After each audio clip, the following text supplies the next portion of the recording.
Chastity, the social media influencer and rockstar killer. Maria, from Miami. And Lucy, aspiring actress. Sydney, hip-hop lover and writer, so I'm told.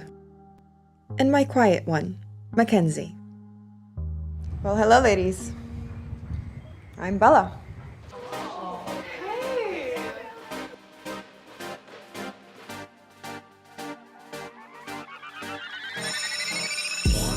I have a question for everyone.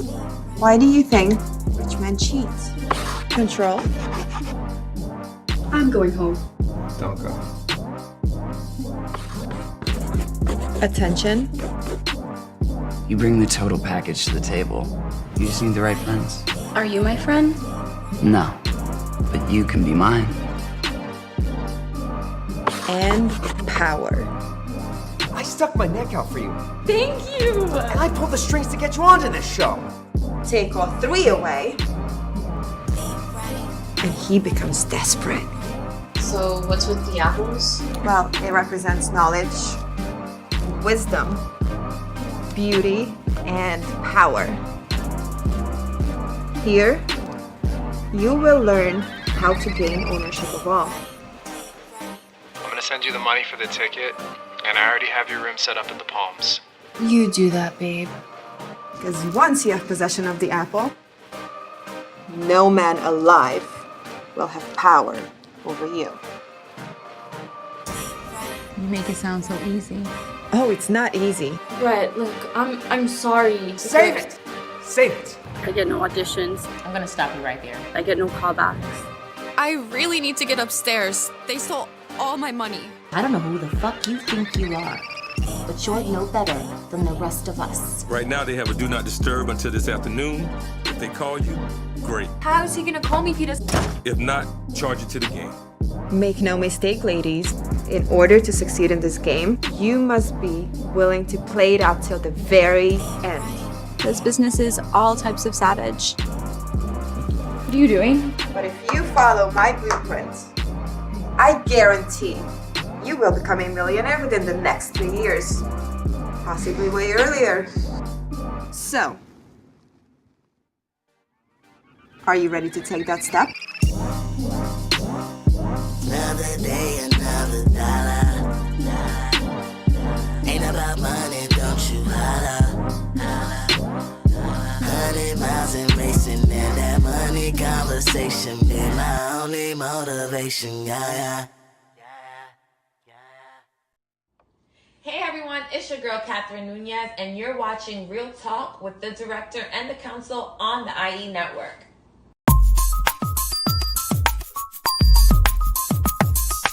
Real Talk. Hey, I'm Gina Lou, and you're listening to Real Talk with the Director on Dollhouse Radio. Hey, what's up? It's Logan Browning, and you're listening to Real Talk with the Director on Dollhouse Radio. Real Talk. Hi, this is Alana De La Garza, and you're listening to Real Talk with the Director on Dollhouse Radio.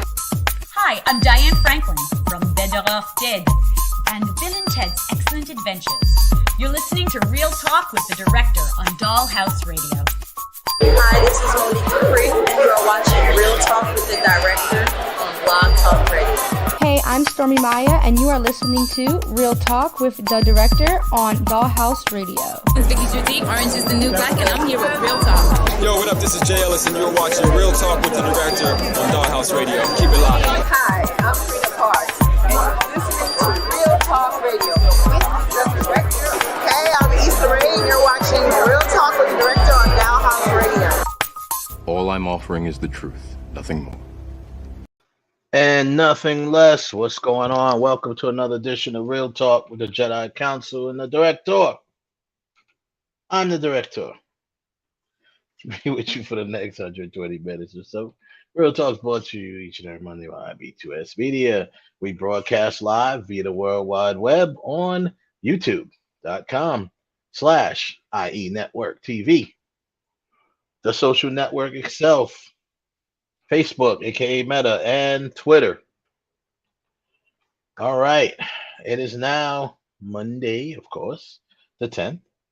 shout out. It's Libra Nation, man. It's Libra season. Shout out to all the Libras out there. Libra Nation in the building.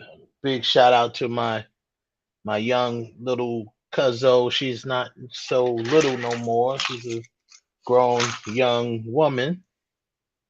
My homegirl Andrea Clark. Shout out to you. Ain't seen you in a minute, but because of Facebook, social media, we're able to keep up stuff like that. So shout out to you. Happy birthday. Man, there's a lot of I know a lot of cool Libras, man. There's a lot of cool people, man, that I know turn out they they Libras. Few of them are my Libra twins, so to speak. I got two or three of them that's on my birthday. My birthday is the 14th. It's on Friday. I'm shouting everybody out. I'll do it now in the day and Monday too. So yeah, man. Friday also is another day that the Halloween ends. The final chapter of this Blumhouse trilogy comes out on Friday, October 14th. So yeah, we'll get into that a little bit. Of course, we're dead smack in the middle of our tournament. We'll be doing round 4. Originally, I had round 3 on the thing. I went back and changed it. We're actually into round 4 now, but we did round 3. So then, after the end of this round, we move on to the next set of brackets. This is going to set the stage for next brackets, where it really starts getting really. This round has been so far, pretty. I don't want to say obvious, but self-explanatory. We kind of, it was a little bit easier. Some of them were, a little harder than others, but we got that going on.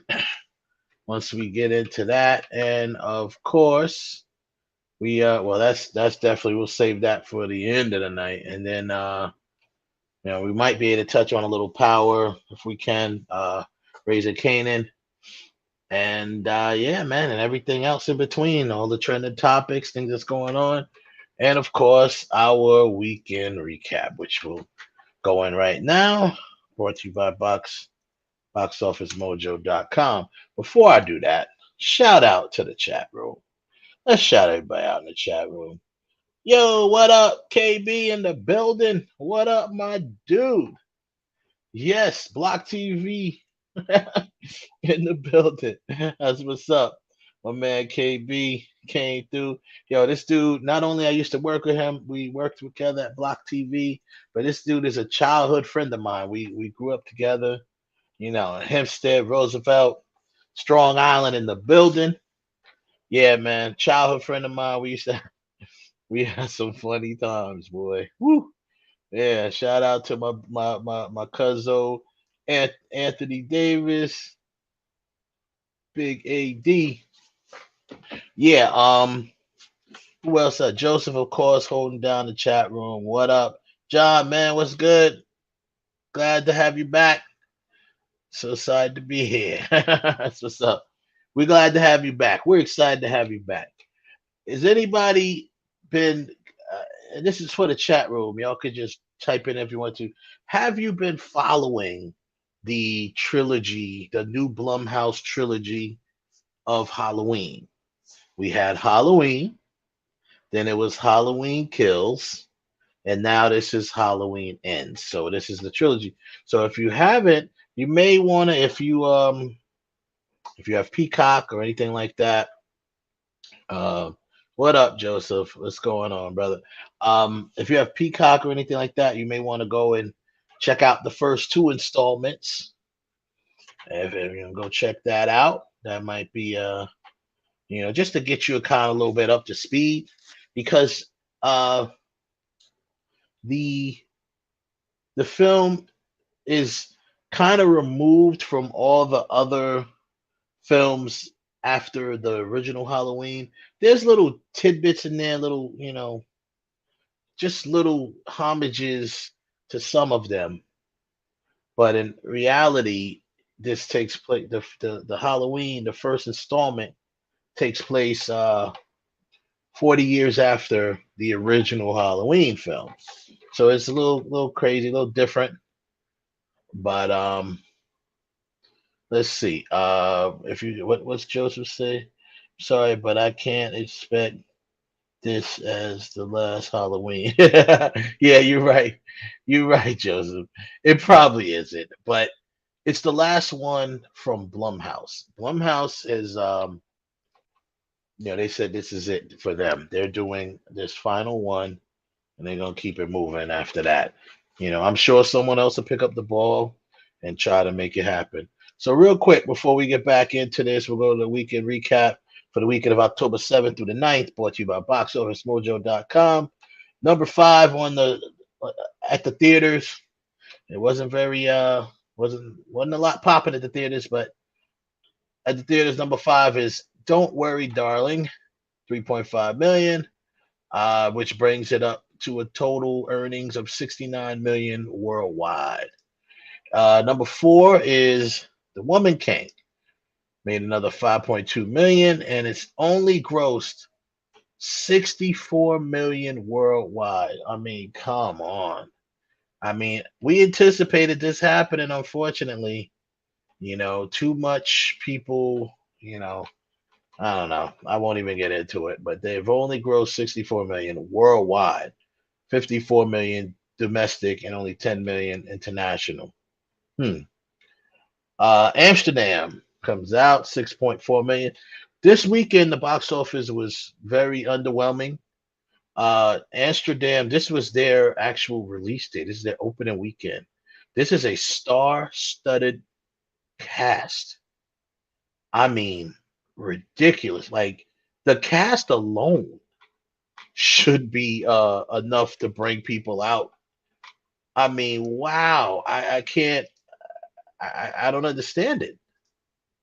I don't understand it. So the cast alone, big cast for Amsterdam. And they only made that much. Then we have Loud Crocodile, which I never knew why they decided to make a movie about that. But remember that book. Remember the book back in the day, Loud Crocodile. Came out this weekend as well. Didn't do anything international yet. Maybe it hasn't been released internationally. It's only grossed $11 million over this weekend, over the last weekend. And number 1, Smile. Now, Smile did some numbers because, number 1, they were promoting. They had a great promotion where they hired actors to go, because obviously the games like the baseball playoffs is starting and football games, stuff like that. So they hired actors to go to games and like hold up signs and stand there and just with this crazy, evil, devilish smile and just stand there when the camera catches them. They just standing there smiling at the camera. It was really creepy, but it was very, very smart. Very cool idea to promote. That's what I'm talking about, man. Be creative. Like, how much could have that could have cost? That actually, that was probably more effective than putting a billboard somewhere. That's probably more effective, having the actors go out there and do that, paying them to go out there and do that, and it probably was more cost effective as well. So that did 92 million worldwide. It came out September 30th. So I mean, it's done some numbers, horror film. So, but there you go. It's not. It did 11 million over this last weekend, brings it up to total to $92 million worldwide. And there you have it. That is your weekend recap for the weekend of October 7th through the 9th, the year 2022. Thanks for joining us. Joining us today. Who else is in the chat room? Let's see who else we could shout out. I didn't see it. If I missed you and you went past me, sorry about that. I appreciate you, but holler back at us so we'll get the show going on the road. We appreciate you being here watching Real Talk with the Director and Jedi Council. I'm the director, and I brought my Jedi Council with me. Don't believe me? Here they are. Ralph, Kev, y'all in the building, man. Thanks for coming back. What's up? Appreciate you. Yeah. Kev is there. So, Yeah. all right, cool. Yeah, man. So what I was talking about, the weekend box office, man, it's looking real flabby and sick right now. It's not really looking too good. It's not looking. It's gonna pick up next. Gonna pick up next week though. This week though. It's gonna be pick a whole up nother this story week. come Monday. Pick up this week, and then from this point on, it's going to pick up because it's going to. You got Halloween coming out, even though Halloween's going on Peacock too, so it may hit it a little bit in the theaters because it's gonna be on Peacock as well. And next week you have Black Adam. After that, like on the 21st, right? So Black Adam, and then just going forward, a few weeks after that, we'll have Black Panther. So get ready. I got mine. I got my tickets. Got my tickets. So let's what was I gonna say? Who's this here? Hey Wes with the quick hand blocking. Hey on. It's really making no sense to me. Right now, everybody's supposed to be outside. We outside. Yeah. We outside. But motherfuckers going to, excuse me, none of y'all people going to the movie theaters. Yeah, because that's inside. That ain't outside. Well, you got to go outside to get inside. That's true. They don't want. I know you got to go outside to get inside, but they don't want to. Reese, what's good? You gotta go see a movie, folks. Go out there. Thank you for even though Halloween is coming on Peacock this weekend, go to the theater with the crowd to see it, watch, rejoice. I really that after this there isn't any more Halloweens. I don't think I want to see another Halloween unless Jamie Lee Curtis is in it because it's really her movie. Like I don't want to see Alien without Sigourney Weaver. Just saying, I don't want to see a remake. Just leave it alone. Let it go.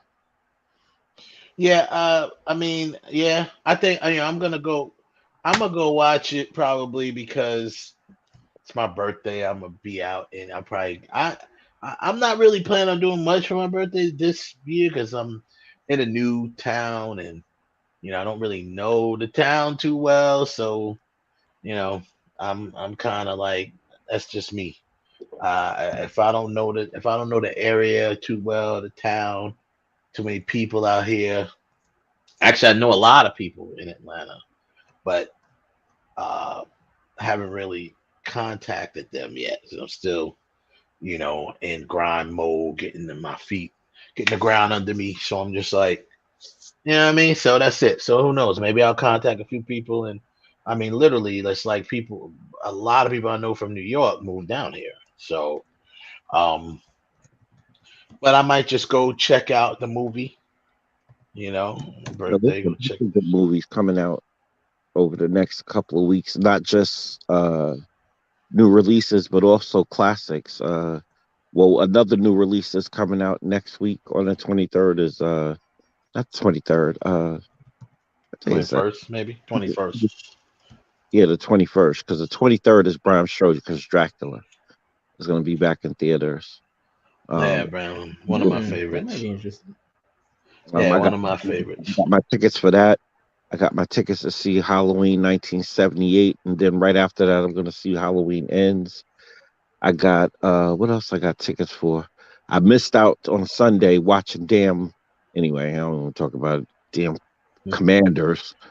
Mm-hmm. What was on? What was yesterday? Movies. I missed the Lost Boys on. I bought tickets for the Lost Boys, and missed it on. So you gave up Lost Boys to watch the Washington Commanders. Well, because I was watching NFL Red Zone, and I had enough time to leave, but I just started watching it, and it didn't cost me nothing because it was a free ticket because it was being screened by Regal. It wasn't a Fathom event; it was by Regal, so I didn't lose any money. I think I lost 50 cents. Yeah. Joseph wanted to know what's back in the theaters. He mentioned Bram Stoker's Dracula, The Lost Boys. They got some classics back in the theaters for you to go see. And then in the original Halloween 1978 version, John Carpenter, which would be cool to go see because you can go check it out, watch Halloween Ends if you like. Maybe watch the trilogy. I see here on November 6th, they doing, which I might go see this, Plane, Trains, and Automobiles. I love that movie. That movie is funny. I love that movie. Or the John Candy when he takes his sock off, he's waving it around like, oh yeah, he sits down. Nah, the funniest part is when Steve Martin curses out the girl at the rental car, because we all feel like we want to do that. We've done it. I've been there, done that. Been there, done that. I've cussed out some rental car people, and oh man, but they be coming up with some weird. And I know those poor people, they don't make the rules, but somebody got to catch it. I'm going to do a rewind on that. I'm giving pushback on that. They don't make the rules, but they know what the rules are, and they know what they can and shouldn't be charging you for. Yeah, and if you don't know what you're doing, you'll go in there and walk out of there paying for stuff that you ain't even supposed to be paying for. If you don't, if you don't know better. Yeah, but the thing is, to us, they shouldn't be charging you that, but that's what they're told to charge. When it's stuff. Yeah, of but course you gotta know what you're doing. They're optional charges that you don't have to. Right. Specifically, if you have Visa, Amex,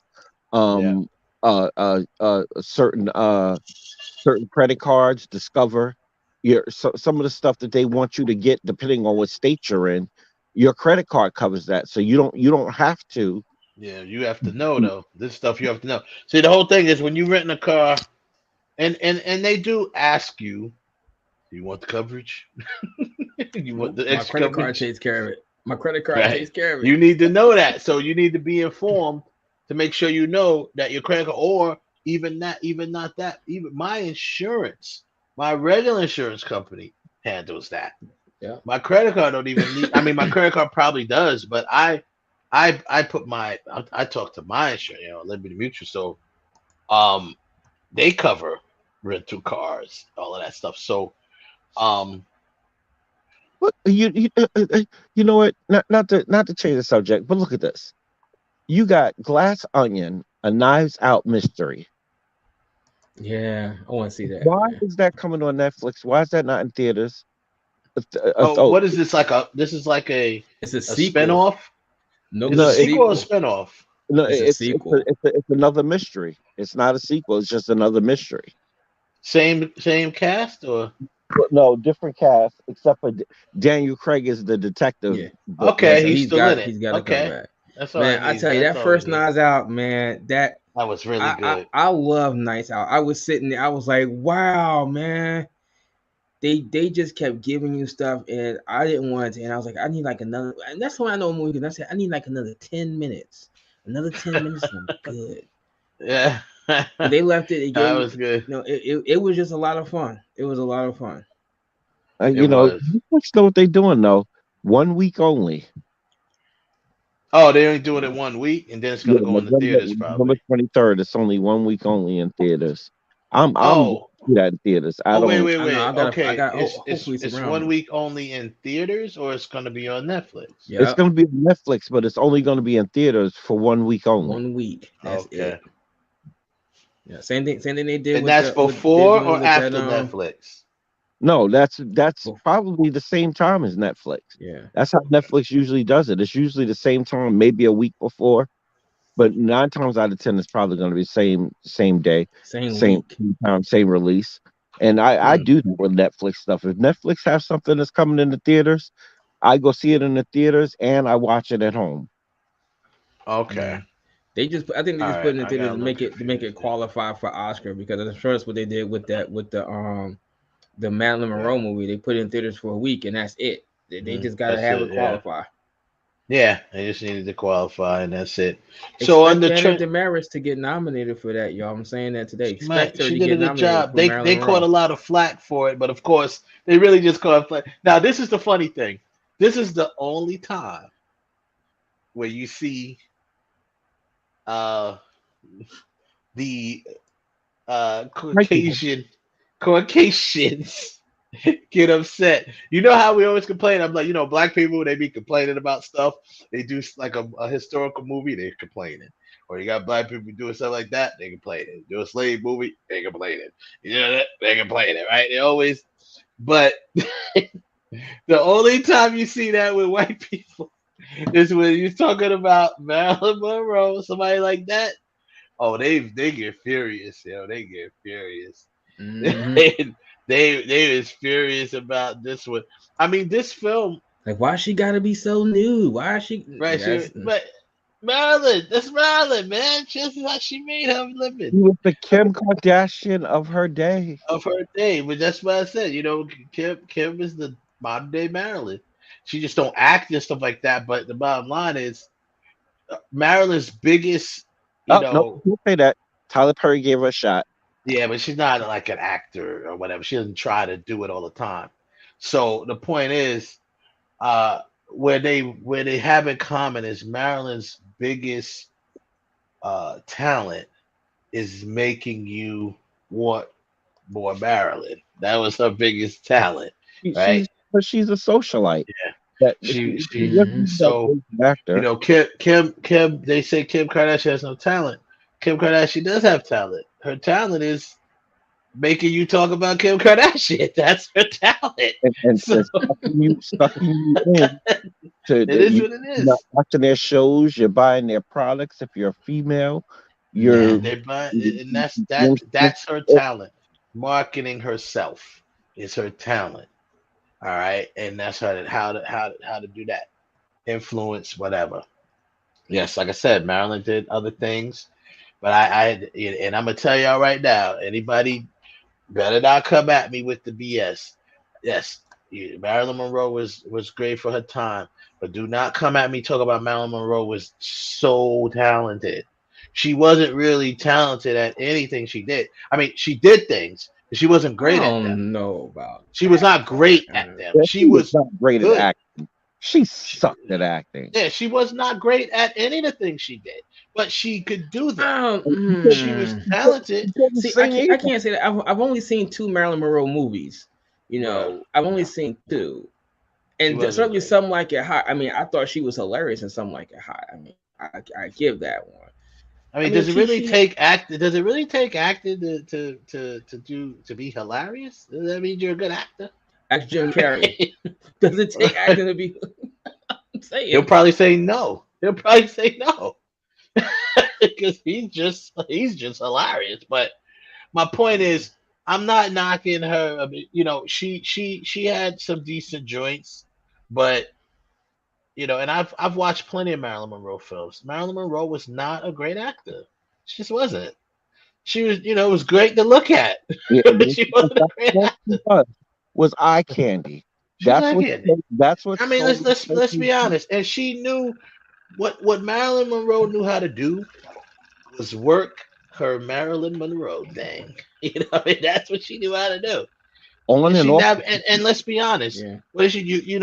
Me and shout out to Heaven Hollywood. Me and Heaven Hollywood did a special on this one time. We compared them, and we're like, people talk about Kim Kardashian for the most part. Most of her quote unquote relationships, she was either in like a deep relationship with them or married. Marilyn married a lot of her people too, but Marilyn married.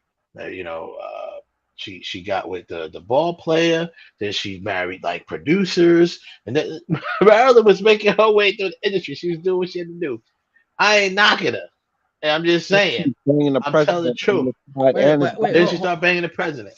Man, I got a legitimate question, right? Because you keep saying Kim Kardashian.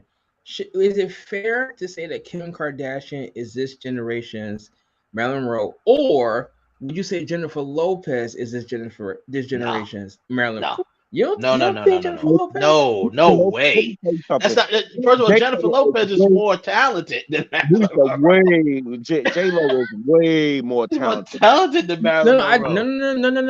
No. I didn't say talent. I didn't say talent.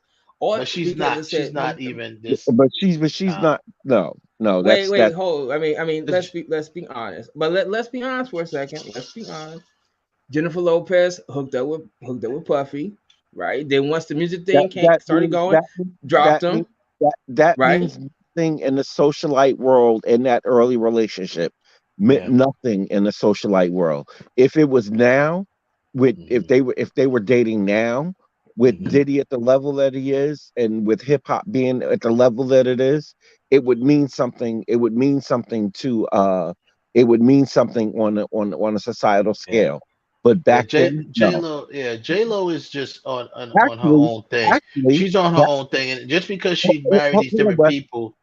Hold on, Wes. I'm sorry. I don't mean to cut you short. Actually, Ralph, on that point, technically speaking, her people told her to leave Diddy alone, or her career wouldn't go anywhere. Yeah. Well, what I'm saying is no. The answer to that is 100% no. J Lo is not the modern day Marilyn Monroe. The only modern day Marilyn Monroe is Kim Kardashian, only because of both of them not really being super talented, but being able to market themselves and being that person that no matter what people want to say, deny, or whatever, if you look at Kim Kardashian, change the way people look. Models, they all went back to the dark hair now. If you go on some of these sites, even if it's a site like, for instance, I was buying some clothes for I was buying some wardrobe for one of the production I was doing. So I just happened to go on I forgot the name of the site. There was this women's site that you go on, right? That sells clothes. So I was like, all right, I'm gonna buy some clothes from here. All the models on there look like Kim Kardashian. I was like, what the hell is going on? They all that because she changed the culture on what the beautiful person looked like. At least, especially that now it's starting to change a little. It's starting to change again. But when she came in, it changed. It went from just like when Marilyn Monroe came in, everybody wanted the blonde. The blonde has more fun. Blonde. That's what it was all about, right?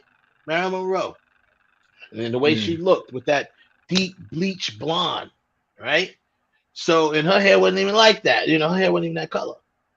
But Kim Kardashian, when she was at her peak, she done reached over the mountain a little bit now, and she's declining a little bit. But when she was at her peak,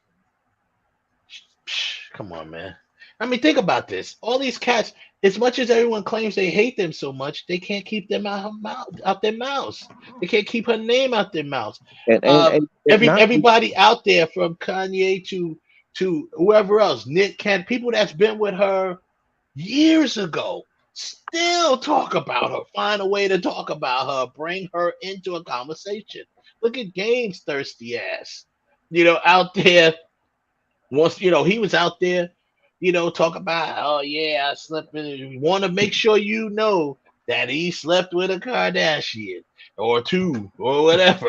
And it's just like, bruh, you painting yourself thirsty, is you trying to make it seem like you painting these chicks as hoes, but you painting yourself as thirsty because they don't mention you at all, my dude. People mention them in the same context of their name because they understand that brings their brand up. Well, yeah, that's true. It is, and that's why do you think there was so many men that talked about how they would be? How many men talked about with Marilyn, and that came out talking about they dealt with Marilyn after she died. After she died, right?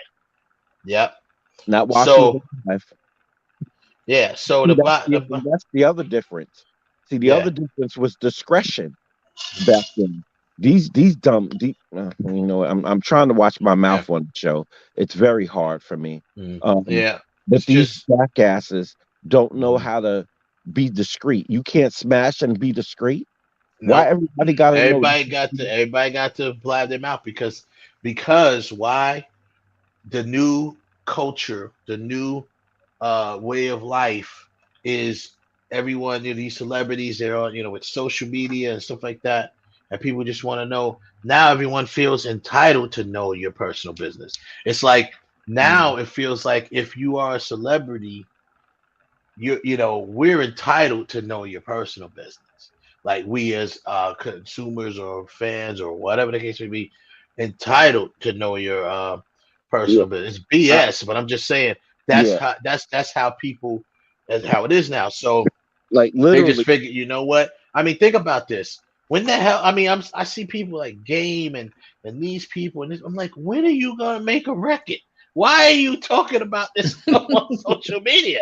You're a recording artist. You know what I'm because saying? here's why. Because as this article, it was an article you sent me. Oh, that article you sent me about Olivia Munn. If I could have put that thing in the trash can and set it on fire, I would have. The first What opening line of that thing. about she should be like people should be having threesomes? Is that the thing about No, Louis? no, just that part. That was that's a funny line. I crack up at that. She said, "Yo, if you instead of what did she say? You trying to find a 10, sleep with 2 5s or something like that. Have a threesome with 2 5s." I said, "Damn, can I get a 6 and a 4? I need something I need to be able to turn to one side and be happy. Look at something. You gonna have me do 2 5s." 10. But that article opened up with you're basically saying an artist, whether it be a musician, an entertainer, whether it be an actor or whoever the case may be, your life, it literally said this, your life is no longer yours. Your personal life is no longer yours. Your life. Yeah, I mean that's what they kind of opened it up. I mean, yes, it's BS, but at the same time, there's a lot of truth to it because that's just how the things goes. Like I said, if now this is what it is. Instead of just accepting the fact that a celebrity doesn't want to share. Well, and how you play into it. Let me finish. Instead of accepting that a celebrity just doesn't want to share their life, their personal life or business, now with today's culture, if they don't know nothing about you, they'll make something up. Because see, now you have a lot of blogs and stuff like that. They don't care about ethics when it comes to reporting. They're not true reporters because they were not taught. And then there's a lot of reporters that don't that mess with ethics too. That just copy from other people's articles. Right. But bloggers, a lot of them, that's all they do. They just take one for the next, and then what they do is when there's no story there, they make up a story because they have to continue to blog.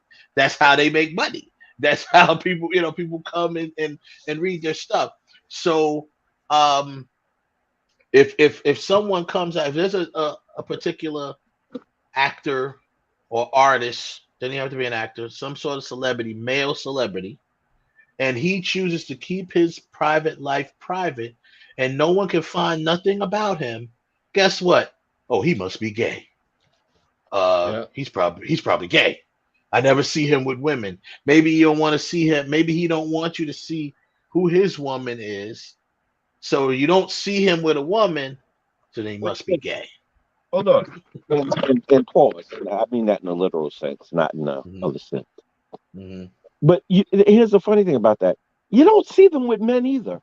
But somehow they're gay. Right. But somehow they're gay. Exactly. You don't see it with men or women. And even if, and God forbid, you see him with a few men, you see him, I mean, people can't be men nowadays. This is the funny thing about how screwed up today's culture is. Men can't be seen showing any sort of affection towards another man or else you're gay, right? That's just how this culture paints you and how they tag you. But then at the same time, they flip around and say, whoa, people should be able to be gender fluid and this, that, and it's like you're defending it and then you shaming it at the same time. It's just so weird. Like you defend something and then you shame it on the other hand. Oh, he's gay. I mean, well, first of all, what's the point of pointing that out unless you're trying to embarrass the person or you're trying to, why would you even point it out? So that's what it is. So you see this, you got different blogs that post up stuff about dudes. And then now you got, which I never really liked. But then you got dudes now because of the culture. You see them taking selfies. They try to look seductive and take seductive selfies. And the moment they do that, trying to do it for women, I suppose, trying to do it for women because women do it, right? And they usually are doing it to turn on men. So when you see a guy, he might have his body in shape. He might be a decent looking dude, good looking guy. He'll take a picture with his shirt off that he just did some workout. And every single person will be like, he gay. He gay. He looks gay. He looks gay. Like, why? What do you mean? It's like, it's hilarious to me. I'm like, wow. And half of these women be lying their behinds off. Because what happens is these blogs, they'll put up a picture of like, somebody who's like a, considered a sex symbol or something. Be like, and he took a picture with his shirt off or whatever. And they're like, oh, people, smash or pass. You know what I mean? To the women. All the women, half of the women, if not all of them, on the thing, pass. He look gay. Pass. It's giving gay. It's giving gay. And I'm sitting there like, yo, y'all some lying ass chicks. Y'all know damn well. Yeah, it's like you know damn well you be Hulk smash. No, but here it is. If they can't have them, nobody else can. Label them as gay. Everybody will stay away from them. Right. So that's what that is. But here's the dangerous part about that. And I mean this with all sincerity. You label somebody that, then that person, whether male or female or cis or whatever he, she, they, whatever, they're out about in public and somebody hits on them or somebody makes a comment to them. And if they're like, yo, get the fuck out my face. What the fuck you talking about? Like you hit on them or do something crazy.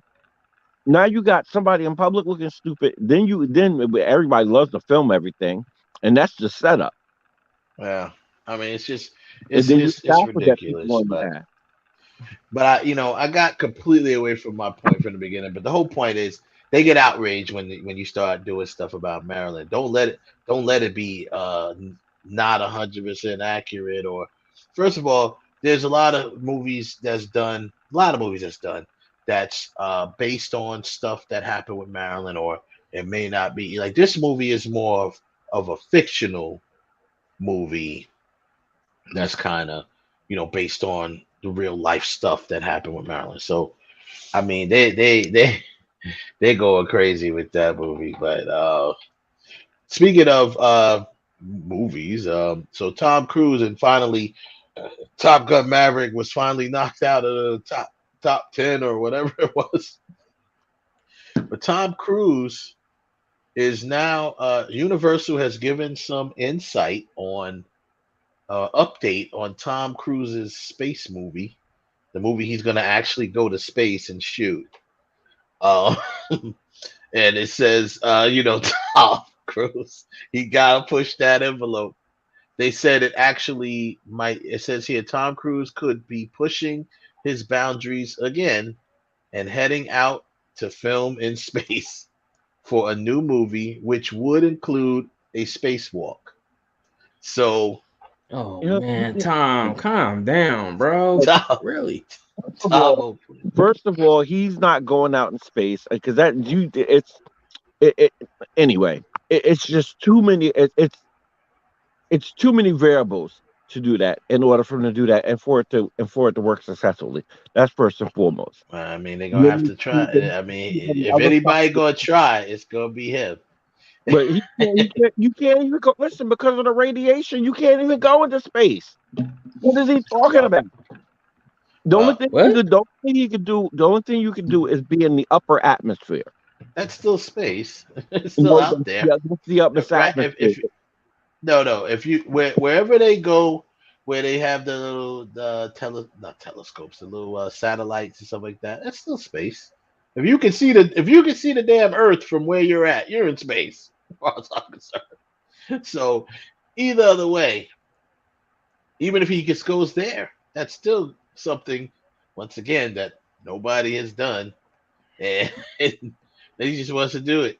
You know, That's a lie. People do it all the time. When NASA tests their pilots, but it's not a film though. He's going to shoot a feature film out there, and he's not an astronaut. That's the point. So, he's not an astronaut. He didn't train for this. I want to see this fabulous lie that they're about to tell. Yeah. So I mean, him not being an astronaut and going up there anyway is crazy. But if anybody to do it, it's Tom Cruise. You know, it's just, you know, and he's gonna. I believe he's gonna do it. Why? Because he's Tom Cruise. That's why. He's like it. He's like the real life Indiana Jones. You know, that dude is like, yeah. No, he's like the real life Johnny character. Quest. Yeah, the real life Johnny Quest. Johnny Quest. Real life Johnny Quest. Yeah. So I mean, it's like, how else can I push a boundary? I've done this. I've flown jets. I've hung on outside of airplanes. I've done all this stuff. Now I'm taking it outside of this area, this little atmosphere. I'm gonna go up there and do something. You cannot go out in space as a human being. It just can't be done. You'll die. Well, he's probably gonna go in a suit. He's not. That's why you have suits. Yeah, he's not going to just walk out there like walk into the store. That's even if he's in a suit. Anyway, anyway, yeah, that's a different. You're past the right. You know, that's a whole nother. I'm not here to argue if people really go to space. The thing is, I mean, because I believe, yes, we go to space. I don't believe that we went to the moon, but I believe you can go into space and you can go a certain level, a certain height, and that's all they've ever went. So, yeah, we haven't gone into deep space. No, at least human beings. No. Equipment, yeah, not human beings. That's not gonna happen. But you know, if you up high enough where you can look back and see the planet, you in space, as far as I'm concerned. So when you on the airplane and you looking down at 30,000 feet, you in space. That ain't the planet, though. That ain't the planet. You looking at whatever. You're looking at whatever. You're looking at whatever part of the land that you're flying over. Technically speaking, the planet is terra firma, the surface of the Earth. That is the planet. Technically speaking, as a matter of fact, if that's the case, you're looking at the planet if you go on a roller coaster. But you know, but that's not. But you're being too technical. I'm not being technical. I'm being straight. I'm telling you that it's not technical. It's factual. No, it's what I'm saying is it's nitpicking. Okay. It's higher than a plane. Put it that way. You're higher than an airplane, and so it's higher than airplanes can go. That's so if you're higher than that, if you have left, you know, the lower atmosphere where you are higher than anything else that's on planet Earth, you're in space. So I mean, technically, if you want to be technical, we're all in space, just walking on the planet. That's exactly my point. We're all in space, right? Space is all around right now. Right. But that's nitpicking. Right. That is bro. It is. It is. That's nitpicking, bro. Regardless, he'll be the one to do it. If anybody can do it, Tom Cruise can do it. So, and he will do it. He got the balls to do it. So it's gonna be. So that's. They said as far as the update on that, Tom Cruise is taking us to space. He's taking the world to space. That's the plan. We have a great project in development with Tom that does contemplate him doing just that, taking a rocket up to the space station and shooting and hopefully being the first civilian to do a spacewalk outside of the space station. So they really need to fix the essay in the suit, not that he's actually going to walk out there like he's walking to the store. Put the words in a suit. like he's walking to the store. Yeah, like he's walking to the store. I think we can safely assume that he's going to have a suit. I don't know, man. You cannot quote unquote spacewalk if you don't have a suit on. So I understand that one, and you understand that one, but I'm saying just to make it absolutely crystal clear to people. Nah, I mean, come on. This is if you don't understand that, then I don't know what to tell you. Just wait and see if it happens. If you don't understand that if he's going to quote unquote spacewalk, he's gonna have to do it with a suit on. That's why they said he'll be the first civilian to spacewalk outside of the station. Obviously, because astronauts are the only ones that do it or have done it or whatever. So, I mean, we'll see how that works out. I mean, they may never do it, but he's going to try. You know, they're going to have, there's a lot, you know, what Kev said, there are a lot of variables in there because in order, I mean, and also what Kev said, they obviously, if you see people who've done it before, they got cameras out there that they can film it, but I mean, the quality of the cameras aren't that great. So what are you gonna try to figure out how to get, you know, a red out there? You know what I mean? Hey, they probably got it's I'm gonna say because it's NASA, they probably got that part figured out some kind of way. No, Ralph, nope. They don't have it yet. Wrong answer. Ralph, wrong answer. The planet.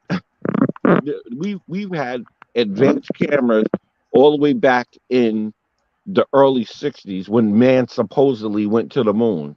And look at how garbage those images look.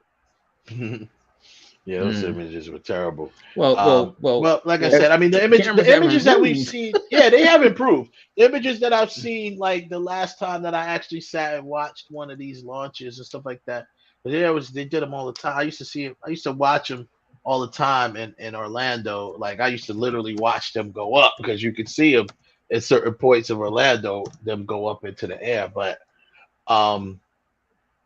obviously the cameras definitely have gotten better because I mean the ones that you see now, they're more clear. They're a little bit. They still got, you know, they're gonna have a delay or something like that. So I don't know. I'm not sure how they're gonna do, but that's a delay because it's a camera that's transmitting back down to the planet. But if you have a camera that's not transmitting, you're just filming, I don't see why it wouldn't work. I really don't see why it wouldn't work. It should work fine. It's just nobody ever tried it because there was no reason to.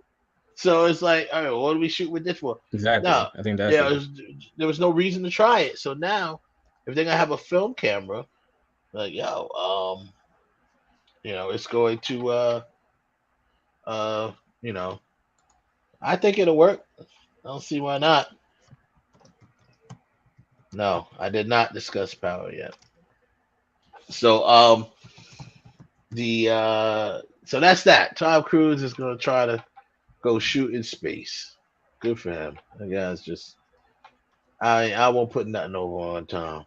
Another trending topic before we move forward. So we know that The Rock has been, you know, teasing Superman is going to appear in Black Adam. It's more of a confirmation now. He was teasing it at first, but we're getting a lot of news from Warner Brothers that he's definitely going to be in it, probably an end credit scene. Henry Cavill, let me rephrase that. Henry Cavill's Superman is supposed to be in Black Adam. And then I just saw and read something else where not only that, you have Wonder Woman is going to appear in Shazam, I'm hearing. Superman is supposed to appear in Black Adam. And we already know that because of Jason Momoa spilling the beans that Batman is going to appear in Aquaman. Well, at least Ben Affleck's Batman, maybe he'll be Bruce Wayne, maybe he'll be Batman. We don't know. Maybe he'll be both. But he makes an appearance in Aquaman. I also heard that it's rumored, I don't think it's confirmed yet, At least it was supposed to be. Remember, they did a lot of rewrites on Flash, on the Flash movie. But it's been rumored that all three of them were supposed to make an appearance in the Flash movie. So, I mean, the moral of the story is, I suppose they're going with Snyderverse as canon.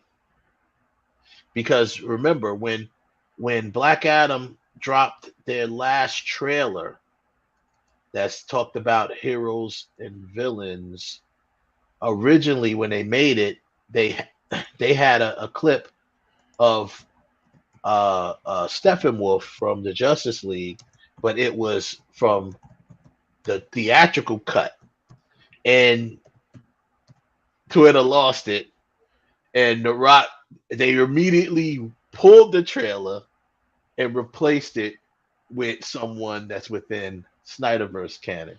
So they replaced Steppenwolf with I think Harley Quinn or something like that.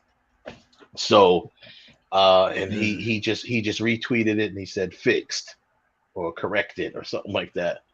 And yeah, so as we know, Dwayne Johnson, he always wanted to keep the Snyderverse canon because number one, that includes Henry Cavill, Superman.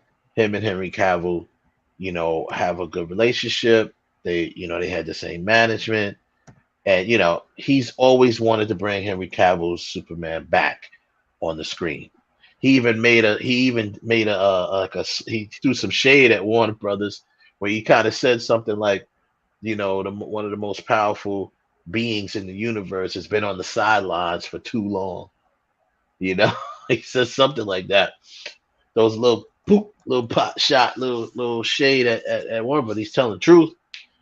So this might be, we're hoping this cameo or whatever it is, this appearance is the start of, okay, if you're gonna bring him back to do this, you might as well go ahead and start working on, you know, going forward with him as Superman.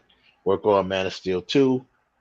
Keep it moving. And I think I think that's what they're trying to do. Because we saw him in the Snyder Cut and he had the black suit. All right, he's back in the blue and red suit for this.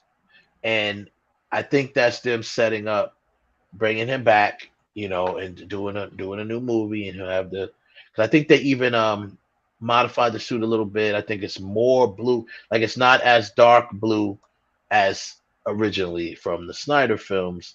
It's a little more blue or brighter blue. Not so much as say Donner. It's anywhere between Donner and Snyder. So it's like a little brighter blue and red, but not extreme on either end. And they also said, of course, they're going to be going to the John Williams cut. You know, John Williams theme.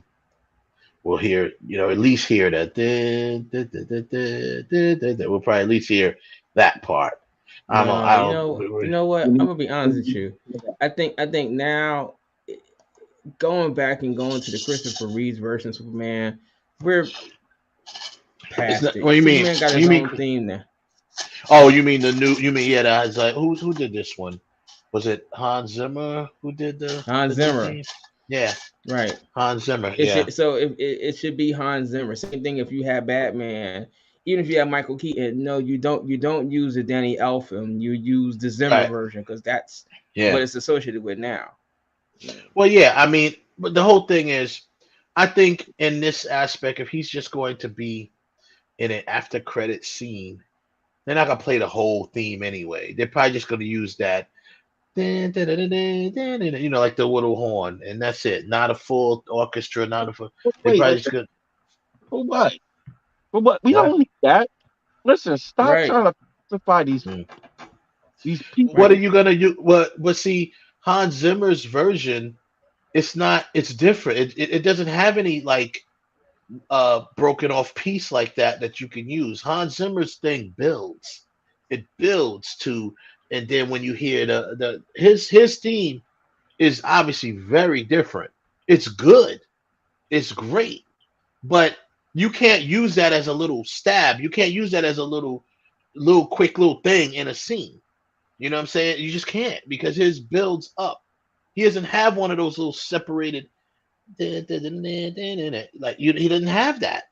But see, So on this subject, you can't if you have an after credit scene. Sorry, Ralph, but if you have an after credit scene that's not going to last more than probably a minute, if that, after credit scene, you don't have time to use Zimmer's version. Now, if you want to say, okay, well, we'll get Zimmer, but then you're gonna get Zimmer to what? Make something new up for that one moment? No. So actually, you know what? I said no because no, but in reality, yeah, okay. you could. So why? Well, yeah, but if you're gonna do something new, why not get John Williams to do it? Why get Hans Zimmer? I'm gonna tell you why. If you see, and this is me thing, if you're gonna give Superman a brand new thing, there had better be a new Superman movie coming, right? And I say because look at Star Wars, right? When you hear Darth Vader, but look at The Empire Strikes Back. That theme of him, as now whenever the Imperials come on, they play that music. It has just gone on. You know, that's Vader's theme. It's for Vader. It's not the Imperials theme. It's Vader's theme, right? But whenever the Imperials come on, that's what they use. So they created something new for Vader, right? That just translates to everybody else. So what I'm saying is, in this particular case, what you're saying, well, they could use the John Williams theme of Superman. So when you have Wonder Woman in Shazam, what are you going to do? You're going to use the theme song from Wonder Woman, the TV show? No, you're going to use Junkie XL's theme. Mm-hmm. You know, that's just what it is. Because it all depends on. You're no longer in the Williams universe. I get what you're saying. I don't 100% disagree with you, but what I'm saying is, if you're talking about, it's just like when Patrick Stewart came out and his cameo in the Multiverse of Madness. What did you hear under him? And that was it. It's all you hear. You didn't hear the rest of it. You didn't hear a bunch of it. You heard none of it. All you heard was that's it. And that's from the cartoon, the theme from the cartoon, right? Sometimes when you got these themes that are made where you can take little stabs, the little things that you could just drop in there real quick, in and out. If your theme is not made like that, how can you possibly use it? Have you listened to the Hans Zimmer theme of Superman lately? I listen to it all the time. Yes, I have. At least twice a week. I have it on a playlist. I listen to it once because when I go out and do my walks, I put my playlist on and I'm listening to it. I know that theme very well. I listen to it very well. There's really it doesn't have that one little thing that it can use. There's a piece in there where yes, you could use it. Like the scene from Man said where he actually begins to fly, where it's more up tempo and then it ends on that low note. You could use that piece right there. You don't have to use the very beginning. That's too much. That's what I'm saying. It's too much. And it's not as known. Let's be honest. It's not as known as that one. It's just not. If half of the people I play that theme from, they won't know. Doris, what's up? Thank you for joining us. I do understand that one. It is certainly not as well known as the John Williams, and I can say the same thing. Zimmer's theme song from Batman: Dark Knight is not as well known as Danny Elfman's, right? However, we're not dealing with even the people that played those characters anymore. We're moving on. So if you're going to move everything else on, you got to move the theme song too. Same thing I said with Wonder Woman. If Wonder Woman shows up in Shazam, you cannot play her theme song from the Wonder Woman TV show. You gotta play Junkie XL's version of Wonder Woman. Ralph, they wouldn't even do that in the first place because that TV show is from the 70s. So nobody excuse me, but isn't the Superman theme song from the 70s? Yeah. Not depending on which one you use. The John Williams one is from 1978. Yeah, we know that. Yeah, John Williams is from 1978. The current one being used is not from there. But no, it's not. But no, that's what he's talking about. All I'm saying is this: all I'm telling you. I'm trying to make y'all understand. From a person who listens to both themes at least twice a week, I know those theme songs. Okay, so my point is, there's really no part in the Hans Zimmer theme song that they can take under 30 seconds to 60 seconds that they could that they could throw in there real quick as a stab, and that's it. They're not gonna play. They won't play the whole theme. They're not gonna play half the theme. They're not gonna play a quarter of the theme. They're going to play, but it won't have the punch that it would have. That's the point. It's not gonna have the punch that it would have if you use the theme that everybody knows Superman by. It doesn't matter who played him at the time. Everyone knows Superman by that. And even when they did Superman Returns, the I forgot who was the composer then. He implemented parts of John Williams. No, he didn't. He used John Williams' music note for note in the very beginning of the movie. But in the very beginning, but when he made the new one, he did an interview and talked about, obviously you use John Williams. Some things, that's just like, for instance, like you just said with the thing, some things it represents the character, not the actor. It represents the character. So it's just all right. So I'll go with that one. What you just said there, it represents the character, not the actor, right? So if that's the case, then when Man of Steel came out, why didn't they just use John Williams' song? Because they just wanted to make something new. But that doesn't mean did they or did they not want to give this different version of Superman his own identity? So you're making a completely new, version. You want to do, of course, you want to do your own thing. You want to do it. Everyone, that's what everyone wants to do. Every time a new movie is remade over or done over, any of these movies, they want to make their own thing. That's fine. So you save that for the movie. But this is a quick cameo. This isn't a movie. This is not his movie. It's just a cameo. So you take what is going to be the most known, makes the most effective, and that's why, like I said, and there's other X-Men themes. That wasn't Patrick Stewart's X-Men theme. That was not. That was the theme for the comic, for the cartoon. But what did they do? But it's one of the most notable and well-known themes for the X-Men. So when Patrick Stewart rode, when he floated out in that wheelchair, the floating wheelchair, they very simply, very subtly just did one little horn, and that was it, in and out.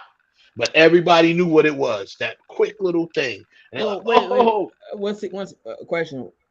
Is it the fact that everybody knew what the song was? Everybody just was as Patrick Stewart as Professor X?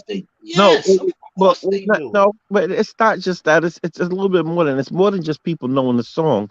It was also tied to the chair that he was in. That was tied to that cartoon. Right, that's tied to the cartoon too. The chair that he was in, and also the fact that they had just maybe about 2 weeks before the movie came out, they had just put the old X-Men up on Disney Plus, and they were. That's been there though. That's been there forever. That's been there since I've had Disney Plus. The X-Men show, that old one, that's been there since I've had Disney Plus. Yeah. Oh, maybe they just bought it to. They may have just bought it to the front page or something. But it's been there.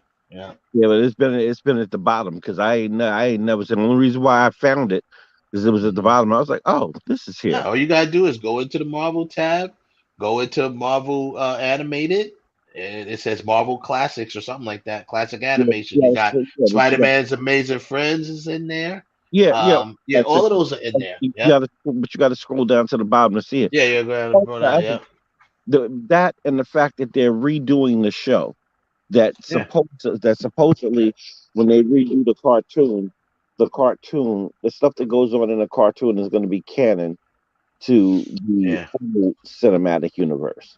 It's not going to be like they're doing it dope, like everything is is crossing over. So no matter No, what, it's gonna be great. But my only point is this, and I'm not gonna dwell on it. But my only point is, yeah, I mean, I agree. If any other films, or if they had time, if it was like a fight Wait a minute. I'll be sequence right back. between them, yeah, if it was like a fight sequence between them, and you had time, then I would say put his Hans Zimmer's theme behind him, or whatever the case may be. But this is just some quick after credit stuff, and that's what it, so that's what it said. That's what I'm hearing. It may not be that, you may not hear nothing at all, it may not be anything, but I just, that theme, some theme songs just represent the character. It doesn't necessarily represent that version of the character. Yes, you get new stuff, but it doesn't mean nothing. There's been new stuff that that they make for all these films, Star Wars included. They get new scores. They get different scores. They get new scores. But there's certain things now, even though John Williams did those ones from the prequels, but there's certain things from the prequels that you relate to certain scenes from the prequels. So they all get new theme songs or whatever, scores. But everyone knows, they know that little thing that John Williams did means Luke Skywalker.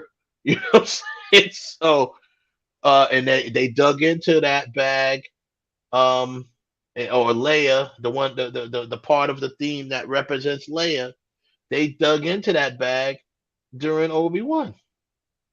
Or if you ever see Leia again, they've at some point have dug into that, because it's what you're supposed to do. It represents the character. So you take an element of it, you throw it in there, and you move on. So that's that. He says, Miss Hunter, I'm always on Marvel. You just gotta be a Marvel fan. She said, I'm always on Marvel. Just gotta be a Marvel fan. Yeah. So that's pretty much that. You take that piece that represents the character, you throw it out there, you keep it moving. But I'm anxious to see how involved he is in this. The last thing on the trending topics I want to talk about is the new Hellraiser film that was on Hulu. It's getting some good reviews. I like I tell everyone, go out and see it yourself. But it's getting good reviews. So the new Hellraiser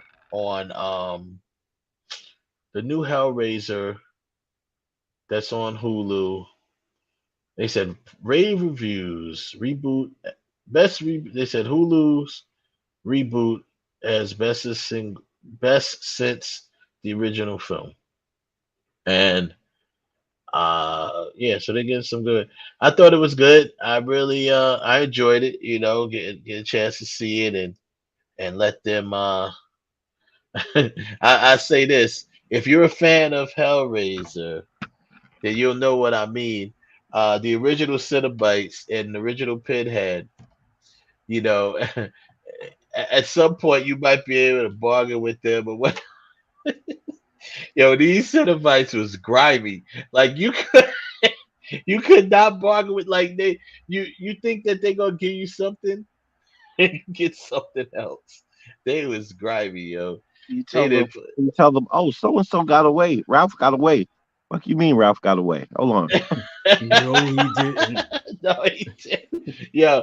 So no, I mean, it's just like, in the original Hellraiser, you had a girl who was able to make a bargain with Pinhead, because Frank escaped him, and he's like, she's like, hey, I'll tell you where he is, and you can take him back instead of me. Which was grimy. That was grimy from the beginning, but she did what she had to do, right?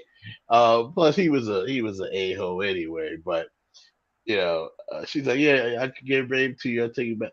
But I did like this one. I don't remember the young lady's name who played her version of Pinhead, but she was good. You know, they kept that because Clive Barker actually still had his hands on this. You know, I don't he didn't obviously direct it or anything like that, but he did have influence on it, and he did. You know, I guess he was probably like a consultant.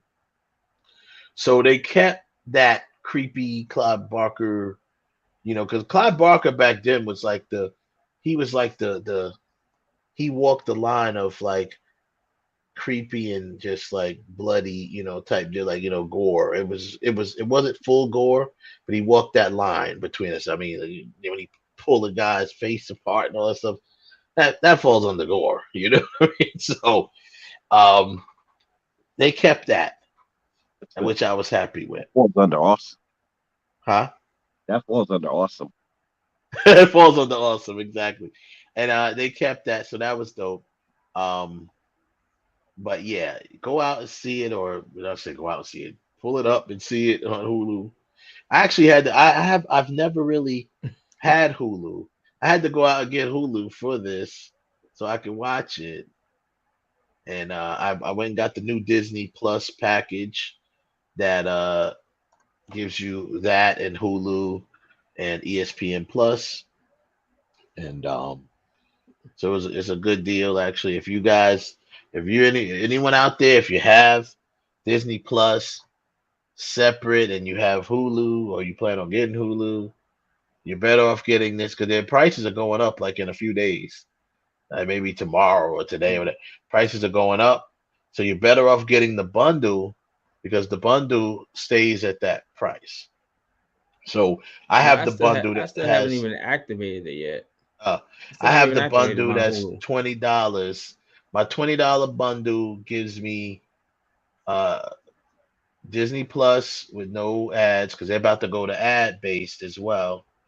And it gives me Hulu with no ads. So it's $20 a month. You get Hulu, Disney Plus, and ESPN Plus. So to me, that's the better deal because if you're paying separately, you're gonna be paying more money. With this deal, you save like I don't know, maybe almost $10 a month. Almost $10 a month you save with this deal. And it's not going up. It's not the price isn't going up anytime soon. So just a little nugget out there for y'all to go ahead and check that out. And yeah, I mean that's that. So now our tournament and it's gonna be coming up soon. I don't know if Evan Holly was still in the chat room. We were going to talk about a little bit about power. And let's see if he's. So change the topic. I'm just going to go ahead and put this up here anyway. So once we start talking about it. So anyway, we are in our tournament. We're in round 4 now. And we're going to be able to now. This round, when this round is over, we move into the next set of brackets, which we go into what, the field of 32 or something like that, or 32. Yeah, we go into 32. We officially end the field of 64. We go into the 32. Then from that, you know, after that round's over, those rounds are over, we move into the Sweet 16, then the Elite 8, and the Final 4. So. Yeah, so that's what it is, right? It's gonna be heating up. It's gonna start heating up now. I think as of now, it's been a little easier with it's been a little easier. You know, it's like, hey, this person had to, you know, go. We got our wins, whatever. It's gonna start heating up this round and after this round. It's really when it really starts to heat up. So we will definitely go into that. I think we should go ahead and go into it now. Before we go into it, I still think Brianna Joker got. I still think Brianna Joker got holes last week, but that's the vote. So that's part of the game, man. That's still my Still my future ex-wife, but this is how a cookie crumbles so far. So, I did want to say about Halloween because we know that it's coming. Halloween, the movie Halloween Ends, comes out on Friday. Um, I don't remember. I don't think she must have had a very small part in the last one, but her name is what's her name? Kylie Richards or Richard? What the hell is her name? I thought she Kylie, died. Kylie Richards. She didn't die. What, you mean in the last one? Yeah, I thought she died. She didn't die. Lindsay. But didn't she end up getting taken to the hospital or something like that? I think that's what happened to her. I think that was. I don't even remember her from last one because I know she's the original Lindsay from the first film. Right.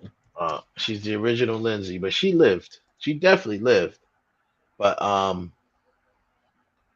she's gonna be in this one again. And I think they had a missed opportunity with the Lindsay and Tommy. They should have did something more with them together again. You know what I mean? Like to kind of really make it a callback with them. Having to. But then again, it's probably good that she didn't stick around Tommy because she would be dead. Because Tommy was just Tommy. Oh my god, I really didn't like the way they did Tommy, man. Like the way he, that whole. I'm not gonna get into that, but it was just stupid. You going and chasing some freaking fat guy around. And this guy is not. He's too fat to be Michael Myers. He's too short to be Michael Myers. This guy is not Michael Myers. Oh, look, it's Michael Myers. Let's get him. Yeah, okay. You're gonna say let's get him, Michael Myers. You saw what happened. Michael Myers must have studied some mixed martial arts or something when he was because he took them all on and killed them all very brutally, I might add. Including Tommy. Quite easily. Yeah. Yo, I'm wondering, like, why didn't none of y'all? Did one of them try to shoot him? Finally, like it was only one of them. I think that they had did a gun. shoot him. It was only one of them that had a gun. Did I'm shoot like, him. yeah. I'm like, no one in Haddonfield has guns. They all pulled up with bats and crowbars and stuff like that. And then one had a gun, and he did shoot him, but he tried to shoot him when they shot him. He shot him in the body. Tried to shoot him in the head, and that's when I think Michael Myers popped up and just went on a rampage and just killed all of them. So, just like he did those poor firemen, they got it too. Mm-hmm. Yeah, He did the firemen dirty though. Oh, he did. He did them dirty. He did the firemen dirty. Yeah, and they were getting it, boy. So, either way, we pick it up. The bottom line is this: if you're a fan of the franchise, you can't not watch this film. You gotta watch it. Whether you hate it or love it, at the end of the day, you gotta watch it because it's ending the arc for at least for now. Because very interesting. Jamie Lee Curtis, she shared this. This happened maybe last year or year before, like before Halloween, the new one came out. She had shared why she was disappointed. Like she was disappointed in H2O. H2O was supposed to do what I think this film is going to do. She wanted to wrap up Laurie Strode's story arc with Halloween H2O 20 years later. She had pre-meetings and pre-production meetings and agreed to come back to do it But she was under the impression, because they did talk about it, that she was going to kill Michael Myers. Lo and behold, after she gets into it and signs up, there's something in the contract or something like that. Basically, long story short, he can't die. Like she's not gonna kill him. And then they changed they changed it from what she says. They originally changed it, the ending, to make it where Laurie thinks she kills him, but actually kills an innocent man who he put the mask on him and stuff like that. At that point, she was done with the franchise. She was like, this is crazy. She's like, so now you got Laurie, who is the heroine of the film. You bring me back to basically make her, not a buffoon, but she's like, she kills an innocent man. You know what I'm saying? She was like, nah, I'm not with that. And she said the only way she agreed to it, she said, number one, you're going to have to kill me the next movie. She said, kill Laurie the next movie. She said, first of all, you're going to have to pay me a ton of money. You have to pay me a ton of money. Right? That's number one. And I'll come back, and I'm going to come back, and then you're going to kill me within the first 10 minutes of the movie. She's like, it's time to end Laurie's art. I don't like where you're going with the franchise, and I don't want to, I want you to kill her. That's why we had Halloween Resurrection, which was probably the worst Halloween other than Seasons of the Witch. That was probably, in my opinion, probably the worst Halloween. So I'm not sure what she's talking about in there, but hey, y'all, I missed you guys. Who is that? Oh, Nikita, what's up? Welcome back.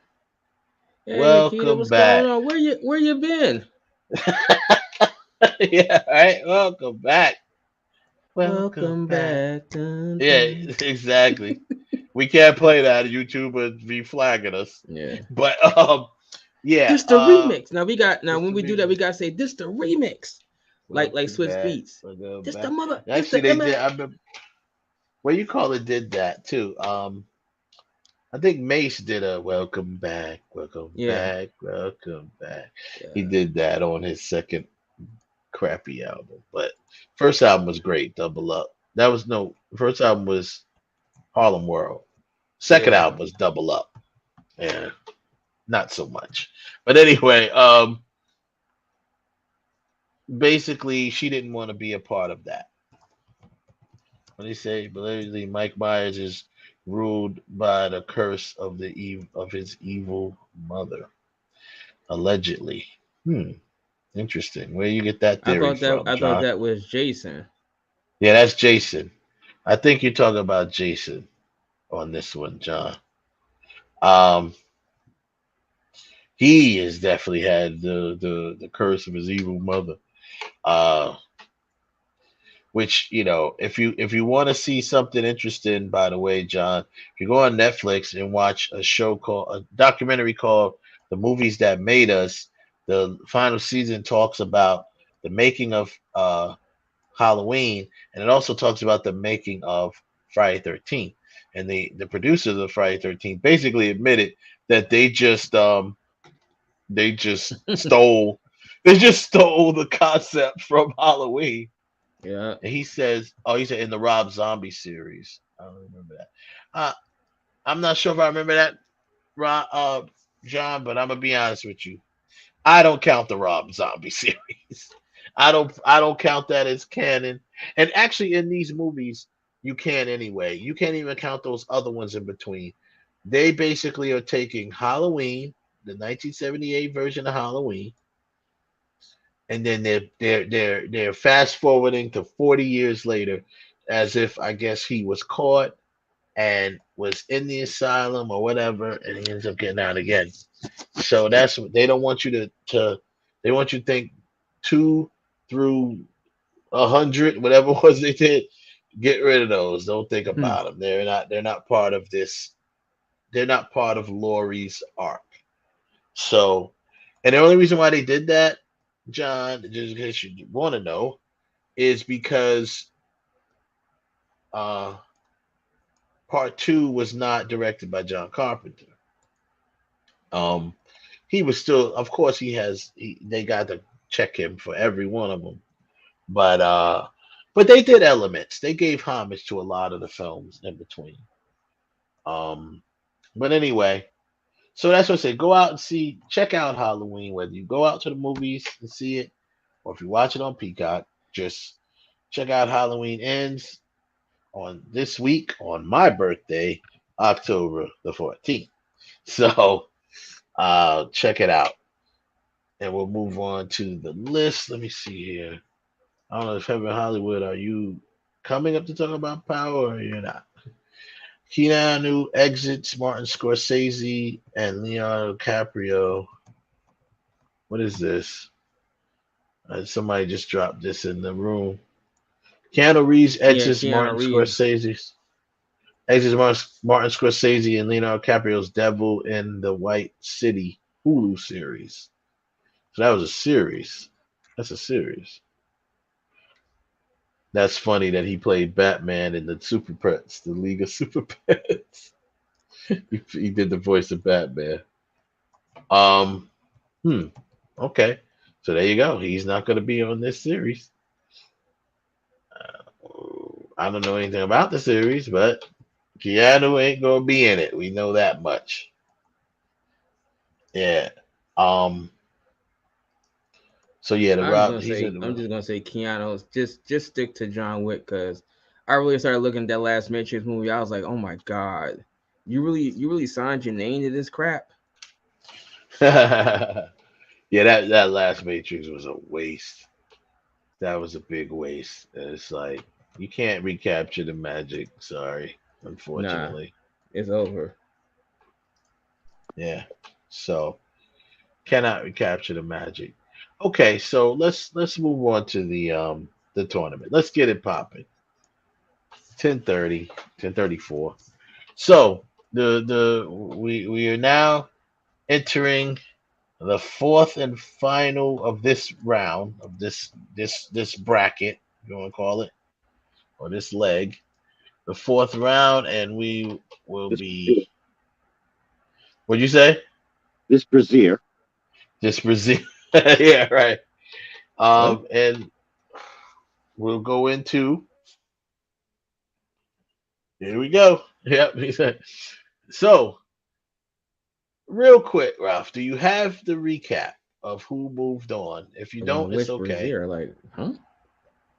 Do you have the recap of who moved on? Okay, I mean, Wes, the first battle is with Jasmine Guy. She's number one. No. I know that. I said, did you have the recap of the people who has moved on to the next rounds? Just to kind of. You understand the words that is coming out of his mouth? He said the recap. The recap. Not Jasmine Guy. Recap. The recap. Well, don't worry about it. If you don't have it, don't worry about it. We'll move. We'll just move on. So first, okay. So the first round of the first battle of this round. It came kind of brutal out with that. The recap. Yeah. Right. And so now, Ralph, let's test your. You seem like you are lagging. It seems like you are well behind us. So let's test you. Ralph, are you there? 1. Yes, 2. I am here. Okay, so you're about 3 to 4 seconds behind. Okay, that's fine. That's not too bad. All right, I was counting as I asked you that. Something going on here. Yeah. So we're gonna set up the first battle of this round. And catch up to us. We're gonna leave you behind. So now I need to do that. I can kind of hear you guys. The signal is messing around, but I can kind of hear you guys. Kind of. Now you need to be able to hear us. You have to go back out and come back in. Yeah, you may have to do that. And you need to hear us in order to do this, right? Okay, I see. I see. See what keeps processing. That yeah, you're gonna need to exit Ralph and come back in the room because that's a connection problem on your end. Okay, I think 'Cause like we're good. Are we good? Can you hear me? no, No. I hear you, but you are very well behind us.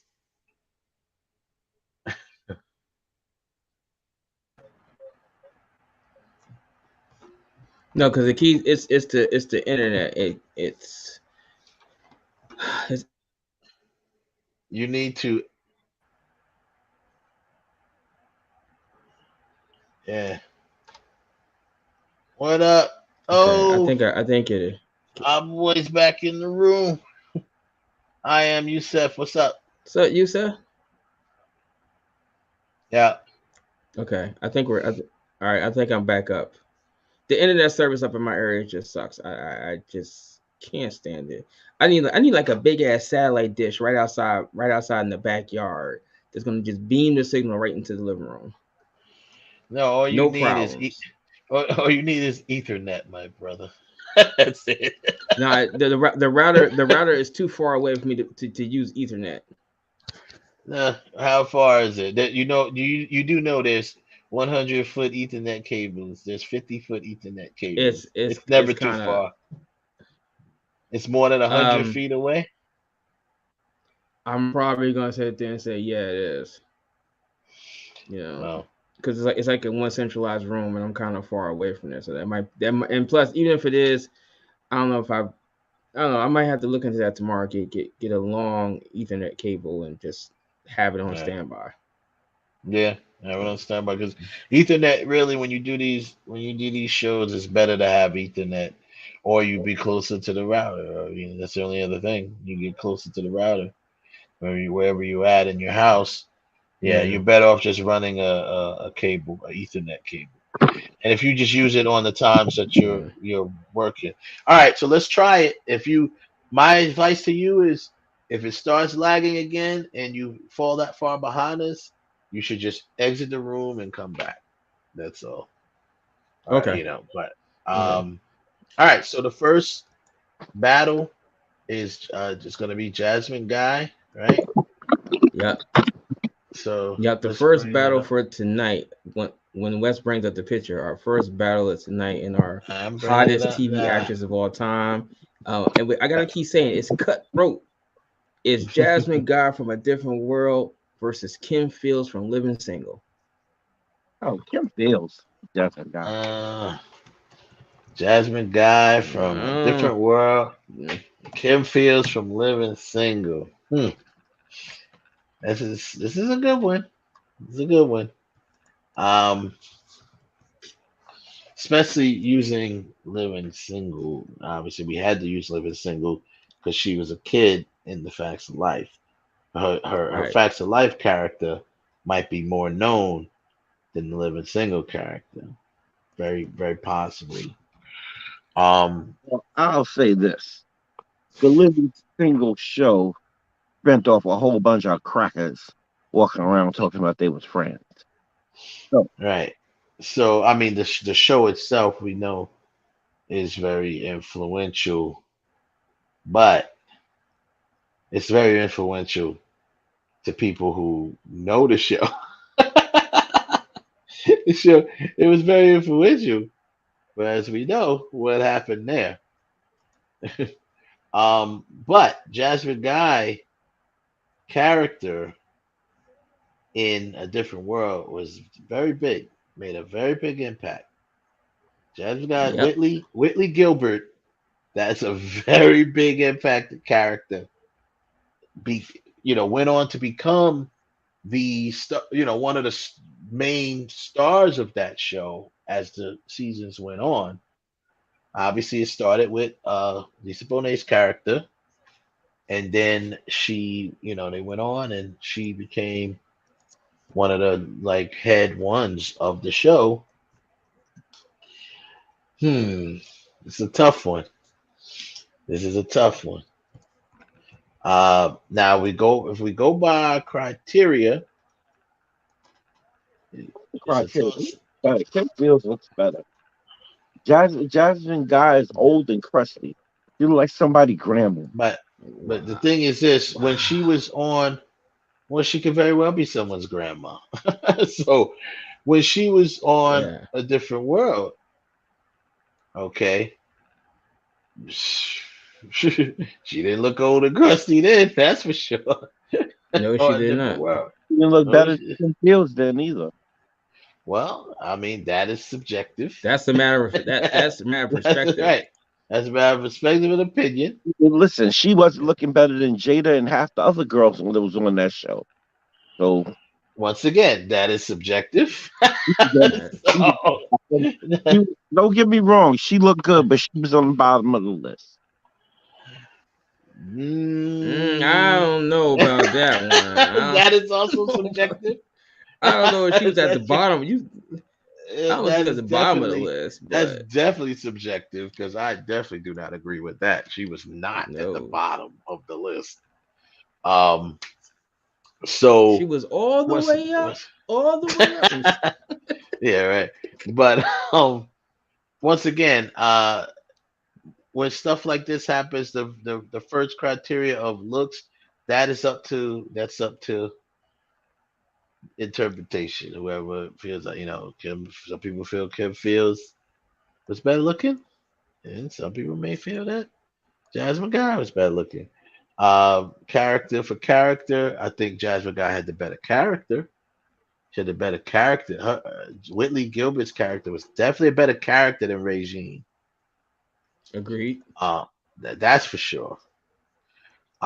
Impact. I'm going to say Jasmine Guy. I think it's fair to say that the Jasmine Guy character had a bigger impact than her character on Living Single. Not per se Tootie, but we're not talking about Tootie.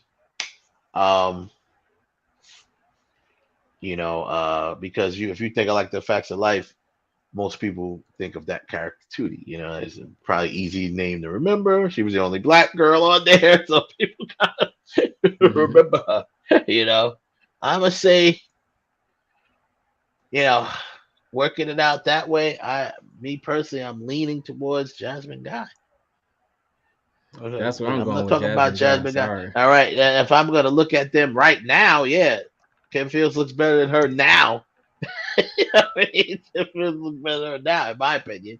She looks better than her now, but I don't necessarily say I'm gonna say that. I kind of get, to me, to be honest with you, even back then, I'm gonna give it that's a wash for me. I can't really tell who looked better because I think they were both very good looking back then. Kim is Kim is like always been beautiful, man. And she's always had that great look, and you could tell she didn't never need a lot of makeup and anything like that. Kim Fields is that chick, man. But I'm just thinking about overall. Thinking about overall, yeah. I'm beyond the first category because, like I said, that's up for interpretation. Mm-hmm. Some people may think Kim, some may think Jasmine at those times. As far as the impact goes, Kim Fields' character and Living Single. See, I don't know. Living Single, the show, it wasn't as big as A Different World. And it wasn't as good as A Different World either. To be honest. I mean, it was a good show. It was not as good as A Different World. But that has nothing to do with the two actors, but the two characters. The reason why I'm saying that is whose character was bigger or had a bigger impact, you'd have to probably say Whitley Gilbert. You'd probably have to say Whitley over Regine. Probably it could be because the show was bigger. And people remember, she had that Southern Belle accent, that Southern accent that she used. There was just a tag of the character. You know what I mean? Tag of the character. So Regine was kind of fighting with the other characters, not fighting literally as the character, but there were other characters that outshined her at times. You know what I mean? If you polled a bunch of people about between both shows, I believe that people will remember Whitley Gilbert more so than remembering Regine, because you had Kim Cole's character that was very memorable from that show. You had Erica Alexander's character. They all had their time, right? It was like almost even. And of course, you just remember Queen Latifah. It's Queen Latifah. So, with that being said, I gotta go with Jasmine Guy. I'm going with Jasmine Guy. I agree, Jasmine Guy. Because I mean, even if you see her today, and I saw her at Urban World a couple of years ago, I was like, that's Whitley, And I think that's a real testament to your character when you played that character, and when you see him, that's all that you think about. You say that's Whitley, that's Mrs. Cosby. I mean, sorry, that's Mrs. Huxtable, Right. And you kind of forget that they're really somewhere else. Like that's Mrs. Huxtable. So I'm going with Jasmine. Yeah. Just to answer your question, Nikita, it's a good question. She said, can you pull up the years for both shows? So Living Single was in the 90s. It was 1993 when Living Single came out. And A Different World started in the 80s and it went into the 90s. A Different World started in 1987. Remember, at first, Jasmine Guy was there. She was in it, but her character didn't really move to the forefront till after Lisa Bonet. But her character was still very important, even when Lisa Bonet did, because she was kind of like the, not adversary of Lisa Bonet, but she was that one. She was the contrast for Lisa Bonet's character. Right. So she was the contrast for her character. So from day one coming in, she was an important character. She just moved to the forefront. I just think her character made a little bigger of an impact than Kim Field's character at the time. And yeah, so they're separated by some years. I'm thinking about the time period and how it affected me when watching. That's very cool. That's very, very, I like that. That's a good way to go by. If you do that, if I do that, if I follow your formula, Nikita, then I'm going Jasmine Guy all the way, because A Different World made me feel way better than Living Single. And that's no knock on Living Single. Living Single was a good show, but A Different World was a great show. A great show. Yeah. It was number 2 for so many years, in between Cosby and Cheers. In that order: Cosby, Different World, Cheers. And but it tackled a lot of real deep, serious topics that nobody else, particularly black or white shows, were dealing with. That's impressive right there. Oh yeah, they went there on a lot. Because we give you the fillers. That's right. If they said the panties was brown with a doodle stain and they was pink with a doodle stain, the panties was pink with a doodle stain. She had the doodle stain. Yeah. So I don't know where that came. What? I don't know either. Me take neither, it back. Man. Wherever it came from, take it back to where it came from. Hey, Kev, are you still in the hospital? They still got that morphine drip. No. What the hell? Turn it down. Turn it down.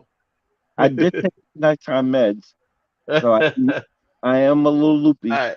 So I'm going Jasmine Guy. Kev's going Kim Fields, and Ralph, you going Jasmine Guy or Kim Fields? Yeah, I'm going with Jasmine Guy. So Jazz Guy moves on. Wins. What'd you say? Jasmine Pre- guy. light Jasmine guy skin. wins. Oh, okay. So No. who's next? All right. Our next battle of the night is. Let me back this up a minute. Okay. Our next battle of the night is a battle of the classic TV shows actresses. It's Adrienne Barbeau from the show Maude versus Dawn Wells from the show Gilligan's Island. Gotcha. There she goes. Sit back right here and tell my faithful truth. So that's what we got to do a theme song battle, bro. We got to do a theme song, TV theme song battle. We have to. We have to. I don't care what the hell YouTube says. We gonna put up our disclaimer and we're playing clips from those things. I don't care. And even if we have to wait, being that it's not time sensitive, even if we have to wait for it to pass the little inspection that it has to pass, we're putting you can't have a theme song battle without clips from the theme song. Gilligan's Island has to be in that battle. Well, honestly, the best theme song is Game of Thrones. No. Okay. I would say that, but hey, that's your opinion. The best theme song. I don't know what the best theme song is. That's why we need a battle. But anyway, back then, of course, in the 80s, every theme song every theme song was actually a song with lyrics, except for Taxi. There was a few.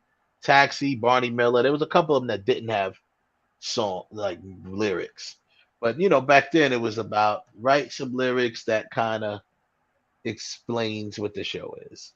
And Gilligan's Island goes overboard with it. They actually tell you the whole premise of the show in their song. Fun fact, people. Marianne Dawn Wells was not originally in the theme song, her or the professor, and was not in the theme song till I think the second season. They were, and the rest. That's pretty much that. So I think they stopped with the movie star, right? They said the movie star and the rest jerk. So after yes, I forgot who complained. I think it was actually Gilligan. What's his name? Bob Denver. I forget his Bob Denver. Bob something. Yes, Bob. No, Yeah, Bob Denver. Denver. Yeah. Is it Bob Denver? Yeah. So after he kind of fought for them, they added them to the theme song. She said, "Y'all play." Yeah. There we go. She said, he said, that's before my time. Yeah, it is. Great. It's great shows for its time. You might have heard of Yeah, but man, they live on Nick at Night, all them stations forever. Like these are shows that's going to be on forever. Like no, they're not going anywhere. Even if they're not, you can like somewhere right now, someone's watching Gilligan's Island and probably for the first time. Right this second. Yeah. More, maybe so more too. Maybe. I'm gonna say, this was a pretty easy for me. I think Dawn Wells, aka Marianne, she gets this one. Marianne was the one who walked around with the shorts on Gilligan's Island. I just think all of it. I'm not, Adrienne Barbeau always had a sexiness to her, but I never thought she was very attractive, to be honest with you. I think she had a very, let me rephrase that. She is attractive. I personally never thought she was very pretty. I just thought she had a sexiness to her.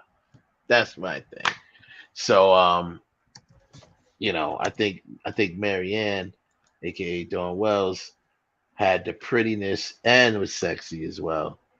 And her character, I think her character is, everyone remembers that character if you knew the show. Pretty much. So I don't like secondary. I don't want to say I don't like them, but secondary characters from a show that has a title of a person's name, like what I'm saying, like Maude, right? So it's no way that there's going to be a person that's bigger than the person who's the name. It's like Mary Tyler Moore. You know what I'm saying? Like it's very hard to find that a show. And if it's a show that's just got a general name, that's different. But if it's Mary Tyler Moore, Lucy, I Love Lucy. They got their name in the title. It's gonna be hard to find any secondary character that's gonna be more appealing than the original. But I mean, this person is more appealing, just not as memorable, obviously, because Maud was character. But not to make any excuses, I like Dawn Wells better, so I'm going with Dawn Wells. I don't care about either one of these guys. Both. So pick one. They both can swim in the ocean. You gotta pick one. Well, she was in the ocean. I mean, frankly, she was stuck on the island in the middle of the ocean. She was definitely in the ocean. The professor could make a car. He could charge batteries, but he couldn't fix a hole in the boat. The hell. So at least he heard of him. Okay, there you go. Yeah, you can see him on Nick at Night, stuff like that. All right. Well, who you picking, Ralph? I'm picking Dawn Wells. I think her character, it was a nothing character that she really made into something and let her stand on her own. They gave her episodes that dealt with her, more over Ginger, Yeah. So sorry, that's got to be Dawn. Dawn Wells moves on. Okay, so but I got a question. The part about Agent Barbeau, did you find Agent Barbeau? You said you didn't really find her attractive. Did you think she was like when you saw her maybe in the Cannonball Run or I liked her in Cannonball Run. I liked her in both of those. I liked her in both of those. I just said when I rephrased it, I said I thought Adrienne Barbeau was very sexy, but I didn't think she was very pretty, which is very, very possible. You know what I mean? Some people are just sexy, even if they're not very pretty. It's like Sandra Bernhard to me is sexy. I thought Sandra Bernhard was sexy, not pretty though. You know what I mean? So who's next? Okay, our next battle for tonight is we got wait a minute. Okay, it's the battle of the sci-fi babes. Our next battle is Jerry Ryan from Star Trek Voyager versus Trisha Helfer from Battlestar Galactica. Trisha Helfer. Trisha Helfer from Battlestar Galactica, Jerry Ryan from Star Trek Voyager. Well, this is not going to be too hard. I'm gonna be honest with you. I don't follow. I've seen Battlestar Galactica, but I don't follow. I'm not big fans of either one of those shows. So I'm just going to go by our first criteria. Who looks better than me? Criteria 1, the look. Let's see. She said Sandra Bernhard to me wasn't sexy. She was just raunchy. He said she wasn't sexy or pretty. I said yeah, she has a sexiness to her, but she was raunchy. Yeah. It's the same thing. I think certain comedians are like that too. I think they're kind of sexy. They're not really pretty. I think what's her name? I think Chelsea Handler is sexy. She's not pretty to me. But anyway, Jerry Ryan's hot. See that one. At least I've seen Battlestar Galactica. I don't think I've seen one episode of Star Trek Voyager. So I'm going with Trisha.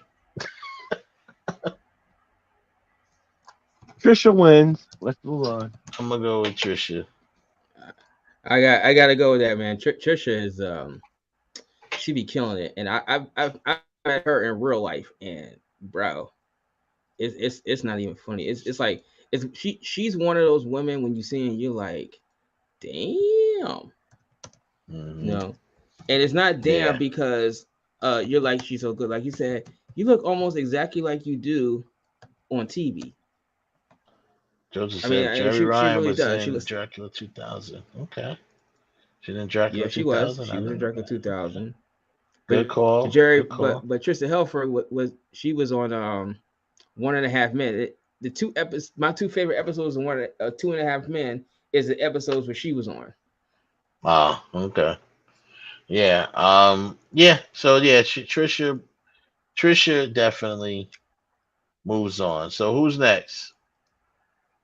Okay. All right. We're gonna move on. Our next battle is from the 90s. Our black comedies of the 90s. Our next battle is Karen Parsons from The Fresh Prince of Bel-Air versus Tisha Campbell from Martin. Very cool. All righty. Tisha Campbell from Martin, Karen Parsons from The Fresh Prince. Karen Parsons, what was her character's name again? Hillary Banks. Hillary. And versus Jaina. So, yeah, man. I like this. I think cutthroat. I'm going back with what I said before. Now, Karen Parsons, I think, is prettier than Tisha Campbell, but I think Tisha Campbell's sexier. Always have been. Her character I don't think it's compared to her character was very big, on that show, Martin. She was basically the female lead of that show. Karen Parsons was never the female lead of The Fresh Prince. No.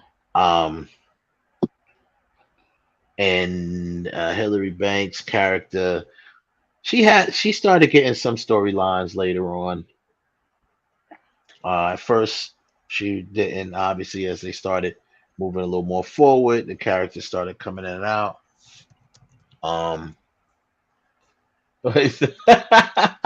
Yeah, I love the use of such.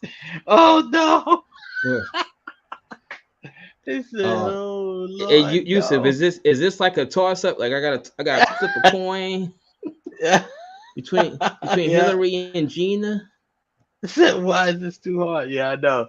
Between Hillary and Gina, man, that's what's up. Yeah, I mean, I think I gotta go with Tisha Campbell on this one over Karen Parsons.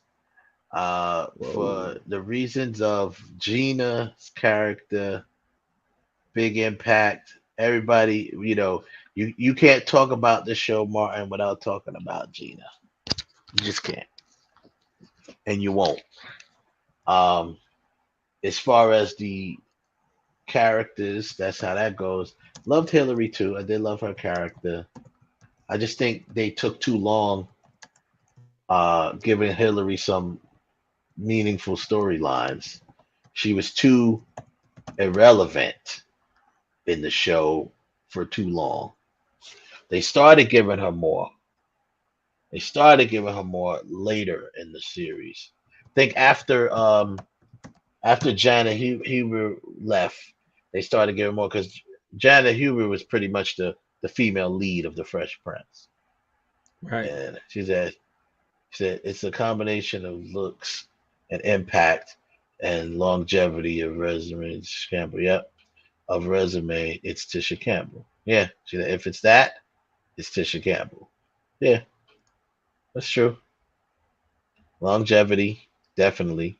Because Tisha Campbell went on to reinvent herself in My Wife and Kids. Mm-hmm. You know what I'm saying? So she reinvented herself in My Wife and Kids and actually was able to get out of the Gina persona and become her own character in My Wife and Kids. So definitely Tisha was a bad MFer. Yep, back in the days. Yeah, she was. Tisha Campbell was that ish, boy. Mm-hmm. Yep, she's in My Wife and Kids and Martin. Yep. So for that, I agree with you, Nikita, on that one. And I'm gonna go with Tisha Campbell. Karen Parsons made a bigger impact. I know. Better looking. I gotta agree. I'm gonna agree with Kev, that I think that Karen Parsons is on the show. She was better looking, but when you look at the impact, you can't deny Tisha Campbell because you can't the Impact show. talk about You Look show. And well, it's it ain't we all got a about looks. criteria. It is about your. We got a criteria that we have to stick to, and we judge by. And like I said, if it was just about looks, that wouldn't be fair for it just to be about looks, because we still talking about we gotta talk about the impact of the character. Yeah. So what was you saying, Ralph? No, I was gonna say that because, like I was saying, you can't really talk about Martin without Gina. It just does not work. Like the whole idea when it was talking about Martin going to get a reboot. Well, first question, like, well, what are you going to do about Tisha Campbell? Right. Because if her and Martin were still out, then and like her I think her portrayal of her is so powerful that you can't even get someone to take her spot to play her. You can't get someone else to play Gina. Mm-hmm. Right? You would literally have to do some shit where like Gina died and Mount Martin's out there looking for another wife. Yeah. You can't bring back Martin and not bring back Gina would come back and haunt Martin. Yeah, right. The what you call a virgin. I mean, at one point though, like I said, if you go in Tisha Campbell, then obviously she moves on. But at one point, Tisha Campbell was that ish, man. She was doing her thing. Yeah, she was starting to really blow at that one point too. And she was doing movies too. Mm-hmm.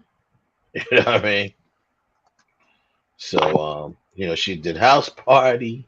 She did School Days. Like she was doing movies too. So she was red hot back then. Yeah, she was. Red hot. So all right, who's next? Okay, so our next battle is the battle of the Spanish ladies, and man, this is a tough one for me. Our next battle is Morena Baccarin from the TV show Gotham versus Roslyn Sanchez from the show Devious Maids. Roslyn Sanchez. Yeah. Yeah, I think Roslyn Sanchez. Wow. You want to talk about? I know some people you met in person, Ralph. I met Roslyn Sanchez in person. Jesus, man, it ain't even funny. It's not even funny. In any conversation, when you say Roslyn Sanchez, that means Roslyn Sanchez wins. It doesn't matter what it is. It doesn't matter what it is. She said, wait. See, I don't like. Marina Bracken isn't exactly a scrub, neither.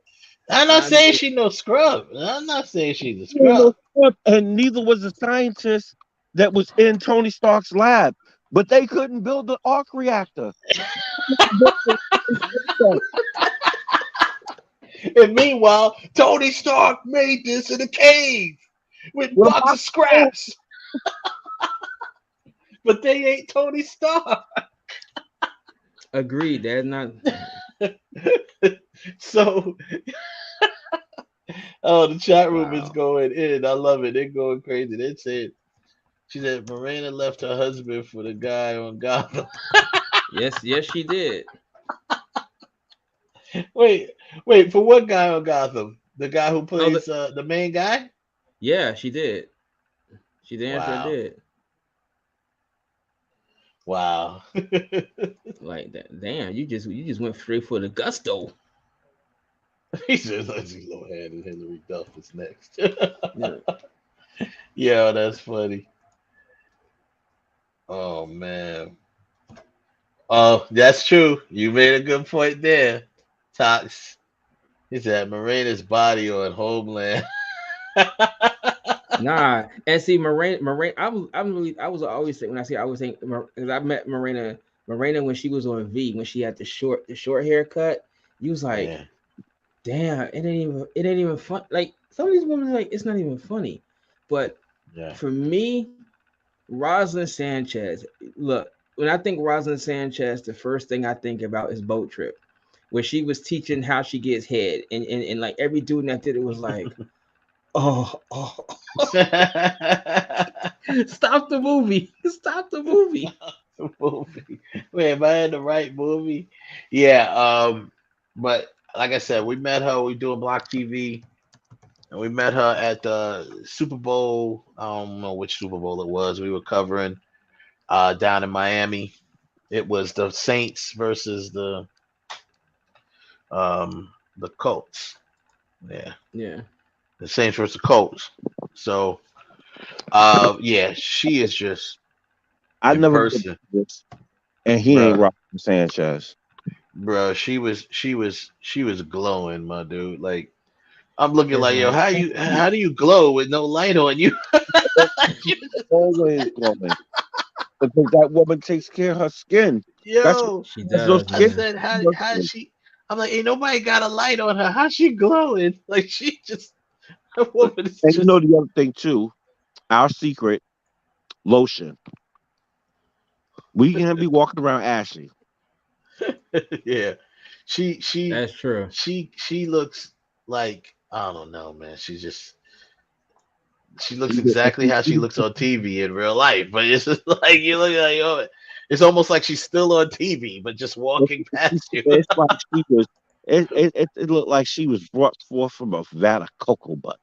Yeah, it's my God. Like I said, it is not even funny when you look at Roslyn Sanchez. And I was like, I'll say after we're done with the battle, because I'm gonna say something, and then I thought about it. I said, nah, that's not even fair.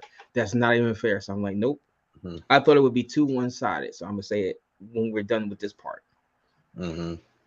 Okay, so Roslyn Sanchez most definitely moves on.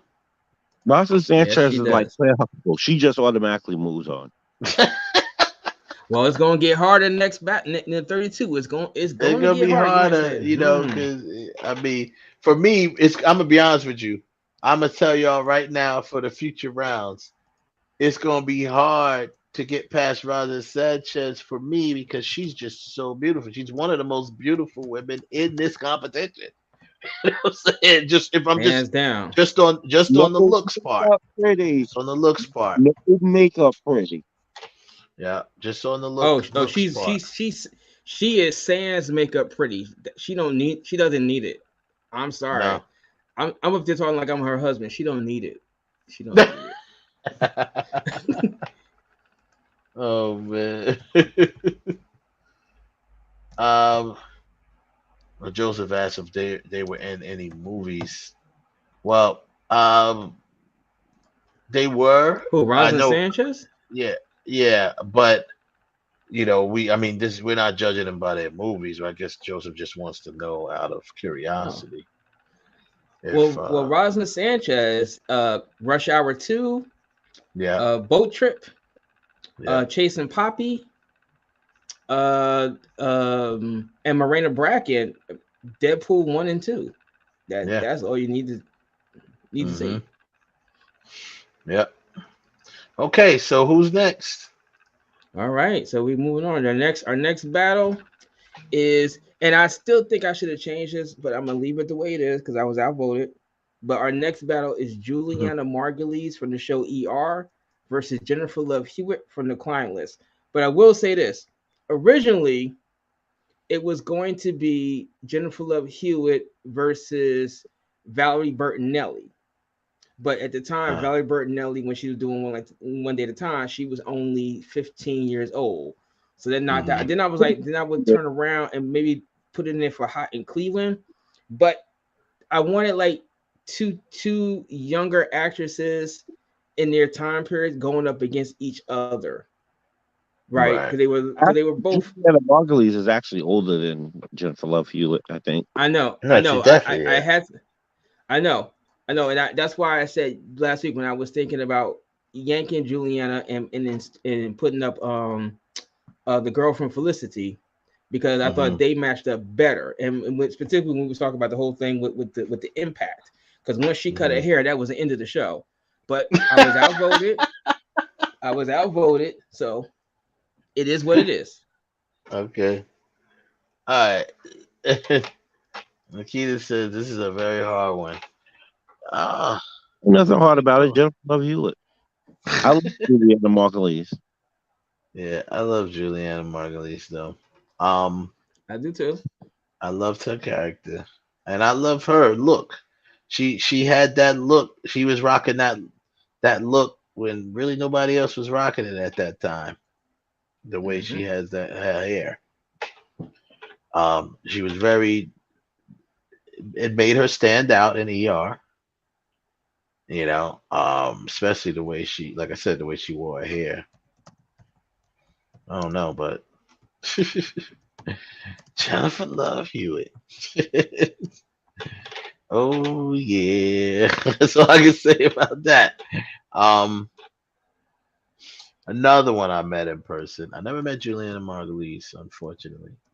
Did meet Jennifer Love Hewitt in person. I, funny as it sounds, I think I saw her at a Comic Con one time. I think it was at New York Comic Con at one time. Yeah, because I think they had like a panel for like Party of Five or something like that was going on, and I met her. I ran into her. I was looking for Dev Campbell, but I ran into her.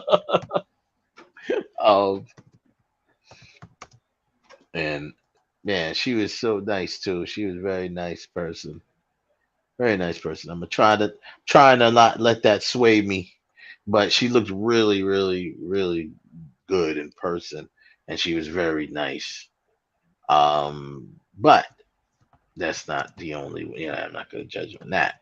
But I think I'm gonna go with her because with the criteria, she had more longevity. Well, Julianne, she moved on to that other show, right? That's true. She did. The court show, right? Yeah. Was it a court show? Yeah, and that show did pretty good, actually. What the hell is the name of that show, Kev? Did you watch that show? The client, no, the good lawyer. I think that's what it's called. Not the Good Lawyer. It was called the Good something else. It was called the Good. Was it the Good called Wife? The Good Lawyer.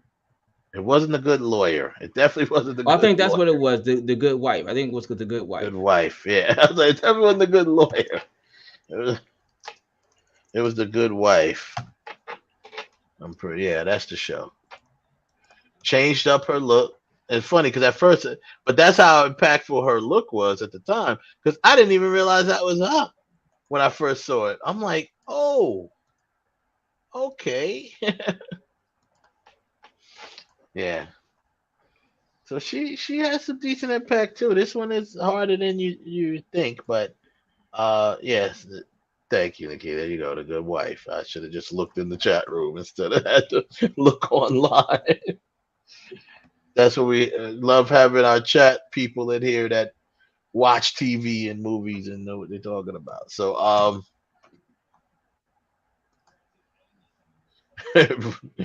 Joseph said, "Where's Jennifer Love Hewitt now?" I don't know where she is now, right this moment, Joseph. But she's doing those Lifetime TV movies. Yeah, she's doing all TV movies now. Yeah, I think her career was actually better than Jennifer's, but that's what she said. That's a fair point. I'm gonna see that's a tough one because Jennifer Love Hewitt at Part 5, she was on 2 long running series. She did the Ghost Whisperer, Ghost right? Whisperer, and then she did the Client List. It's different genres. So I mean, and it was still. I mean, I know what you did last summer. You had to throw that up into there. So I don't know. She did that movie with Jackie Chan. So yeah, Lifetime. What did I say? Lifetime? Lifetime. Yeah, on Lifetime. Yeah, she got a lot of Lifetime movies, TV movies, and I mean, I loved her in Party of Five and the Ghost Whisperer. I liked her in that too. Definitely a completely different switch for her. So I don't know. We all know Kev's vote. Jennifer Love Hewitt.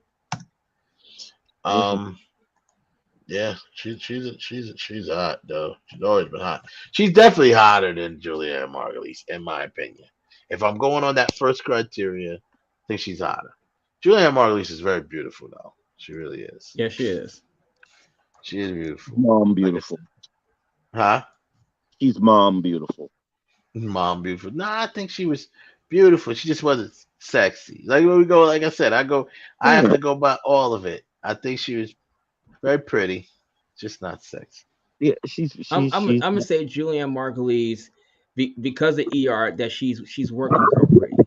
Like that's what I'm gonna say. She's working girl pretty. You know, I mean working girl sexy. Where like if you saw her, like if you walked to work and you're feeling kind of tired, you saw her, you'd be trying to tap that. Yeah, you'd be trying to tap that at work. She's like, yes, Jennifer then. Yeah, so I'm going with Jennifer. She said Jennifer on her impact. I'm gonna go with Jennifer on this one. I gotta go with Jennifer. Disappear, Juliana.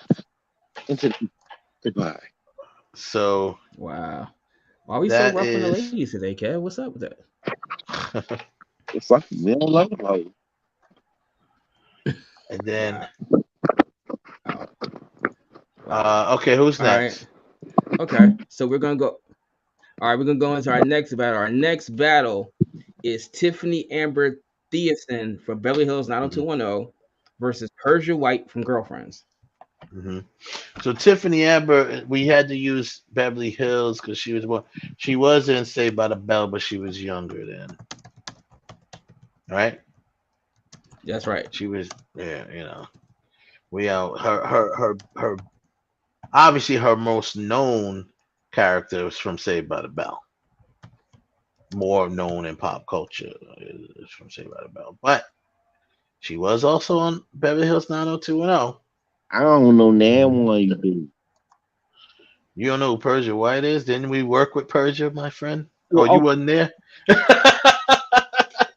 I'm like, did we not work with Persia White? Wasn't that you that was obsessing over her? Wasn't that you that was obsessing over her? Like, oh my God, it's Persia White. No, that was you, right? Right, yeah.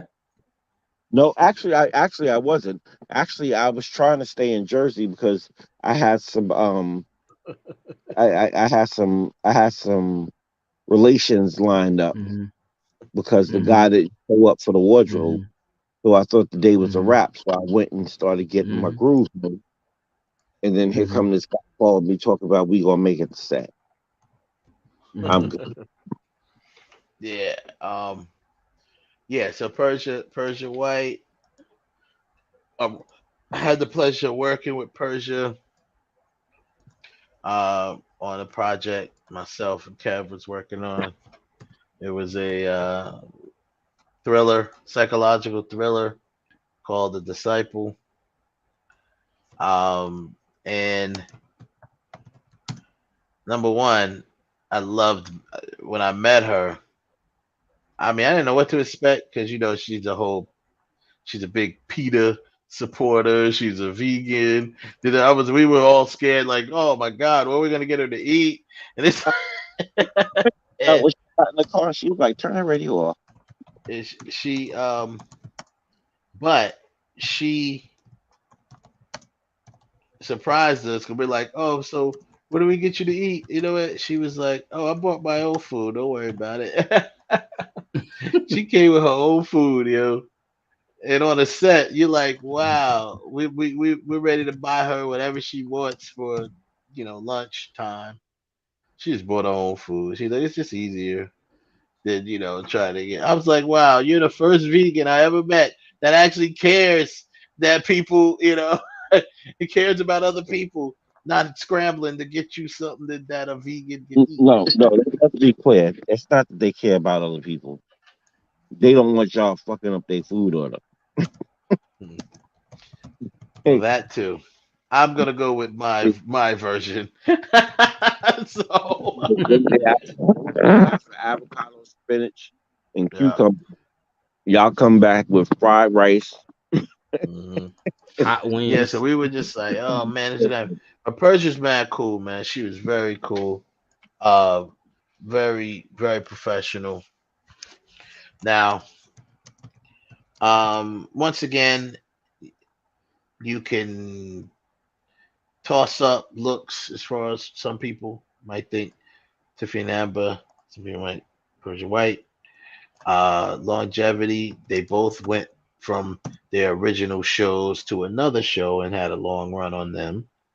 Because she had a decent Tiffany had a decent run on 90210. I don't know how long it was, but she replaced Shannon Doherty basically. Right. Like her character basically replaced Shannon Doherty's character. Once again, Shannon Doherty always getting replaced by somebody. And I love me some Shannon Doherty, but I know she was a terror to work with on set. But anyway, she replaced Shannon Doherty's character. Persia White, when Girlfriends was over, she ended up going on that vampire show. Which one? The Vampire Diaries? Mm-hmm. Is that where she ended up? Yeah, Vampire Diaries. And she had a decent run on that show as well. So, actually, I mean, she was sexy in Girlfriends, but I like maybe I like the dark version of her in Vampire Diaries. So, what's the chat room? What do you say, people? I think What do y'all sometimes say? as Lynn, she was. I think sometimes as Lynn, she was a little too sexualized. Like she was like, like I'm just sleeping on your couch. I'm just gonna eat your food and maybe have sex with you. Yeah. I was like, come on, homegirl, get a job. I love that character. No. She is like, just come on, get a job. Get a job. Shout out to King Drip. What's up, King Drip? Becoming a YouTube member. We appreciate you. Welcome.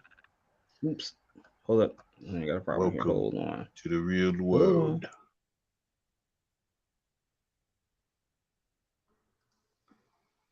Good character analysis. Yeah, I think there was thank you.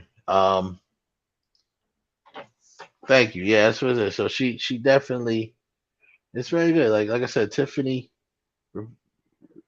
when it comes to we're judging mostly by after Saved by the Bell, because there's no question that she was a very popular character in Saved by the Bell. But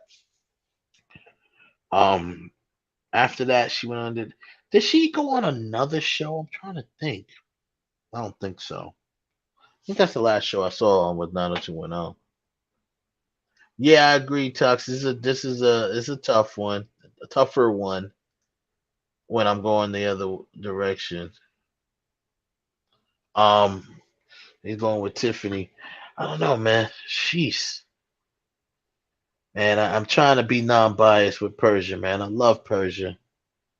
So I love her. I think I love Persia White, the person, because she was very cool, man.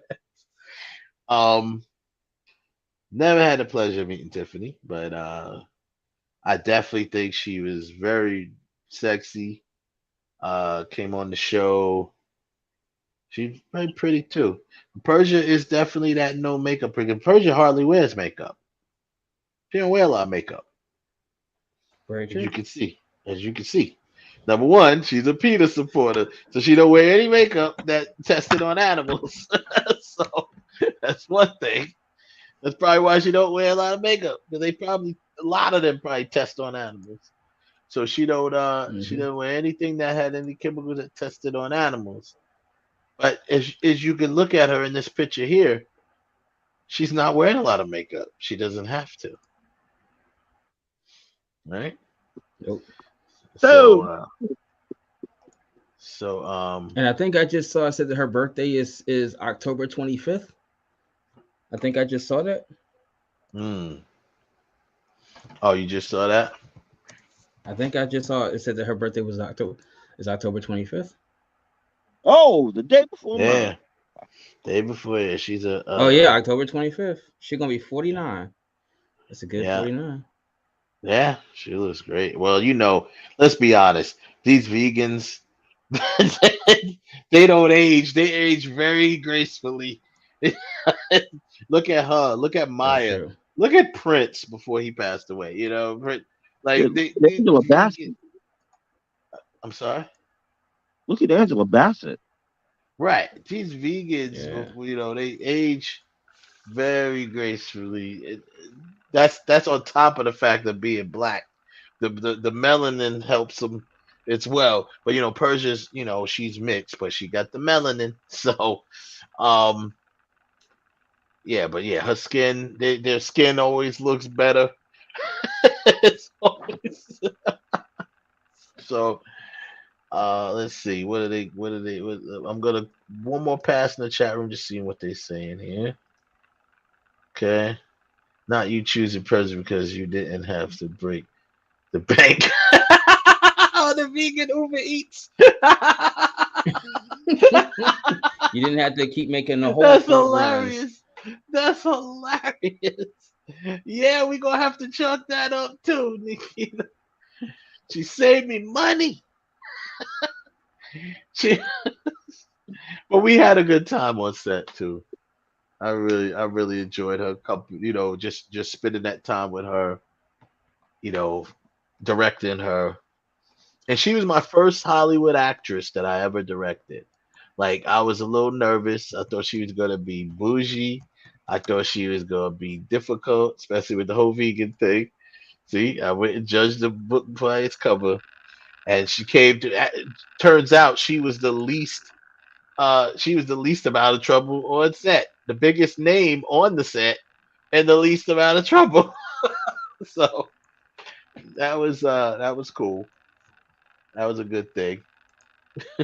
But that's funny. She said, not choosing her because she saved you money. Yo, I don't even think Uber Eats existed back then. Didn't Kev, right? But Whole Foods did that. Uber Eats. That was no Uber Whole Eats Foods. was Kevin. Uber Eats was Kevin. That was me. Along with this, I only eat broccoli and rice. Oh, I only eat XYZ, XY. People was mass specific. And like, listen, I was the right person to pick because the one thing I'm not gonna mess up is your food. Yeah. And Kev was one of the associate producers on the project. He was actually a line producer on that project, I think, too. He was one of the, so he did some running. So he was Uber Eats. He was Uber. Dumb. He was Uber. He was Uber Eats. He was Lyft. He was all that shit. Wow. Yeah. Yeah. He was everything. He was everything, man.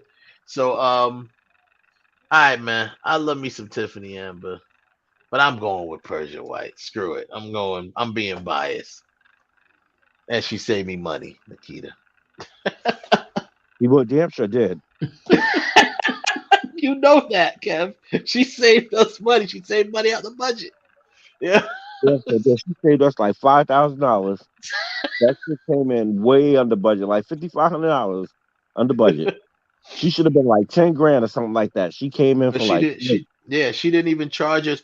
Talking about saving money on the food, she didn't even charge us what she should have charged us or could have charged us to be in the film. I mean, she was just off of Girlfriends, and they would make what were they making? 100,000 an episode or something like that. They were making high money. I don't know. They was making a lot. Yeah, an episode back then. Yeah, I think that was maybe, but I don't think so. I think it was a lot lower than that. And that's what they was complaining about. That Well, even if it was 50, I think that's why I didn't get that. Even if it was season. 30, I still say. Even if it was 30,000 an episode, we damn sure couldn't afford that. And that's an episode. That's somebody's salary. Exactly. That's just a salary. So, regardless of the fact, I think you're right. She charged us like $5 grand or something like that. It was like somewhere between $3 and $5 grand. It was a ridiculous price because her price crackhead rate. Yeah, it was definitely crackhead rate. And then crackhead rate with no stipulations at that. No stipulation. All we did was we flew her in, we put her up, and even that, like, she was not even. I mean, we put her in a nice hotel, but still, she's just very down to earth, cool person, And when she showed up the night before for rehearsal, she knew all her lines. She knew she had it. The girl's professional, man. She came through. Was like, I was like, can you be the star of the film?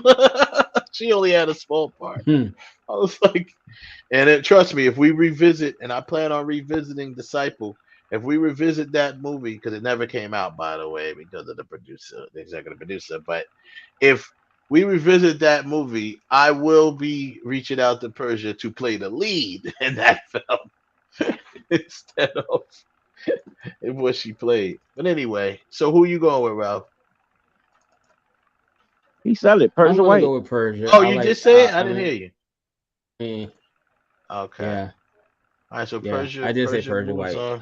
I kind of, I always kind of. I mean, even though she was like the as well, I mean, Nikita said that she was the what she said, she was the fun girl, free spirit Yeah. and fun girl. She kind of towards the The end free of the show spirit. started getting her act together. Yeah. Tried to get her act together, but she was still gotta be her. I think she got involved with that musician and the thing with her brother. And yeah, I used to watch Girlfriends, and that's still UPN. You guys still owe us that last season. We need to see Joan Clayton get married. That's like the big cliffhanger. I need to see Joan Clayton get married at some point in time. But just give me another 10 episodes where Joan gets married, and I'm good. I'm happy. Ralph been talking about that for the longest. He's like, "Yo, we need to get married." Yeah. Yep. So come on. They're talking about they're putting Frasier back on the air. I can't get Girlfriends. Come on, Kelsey. You was the associate. He was the producer producer. Of Girlfriends. Hook it up, man. He was the producer. Hook it up. He sure was. He was definitely a producer of the film of the show. What's going on? Okay, yeah, I'm just saying, I'm getting a little. That's right. She kept going to school and refused to get a job. I want that life too. So Persia moves in our battle, and our last battle of tonight is Christian Bell from the show Veronica Mars versus Sofia Vergara from Modern Family. Now, I thought you were going to put her up against Roslyn Sanchez. That might have been a little harder. See, of a battle.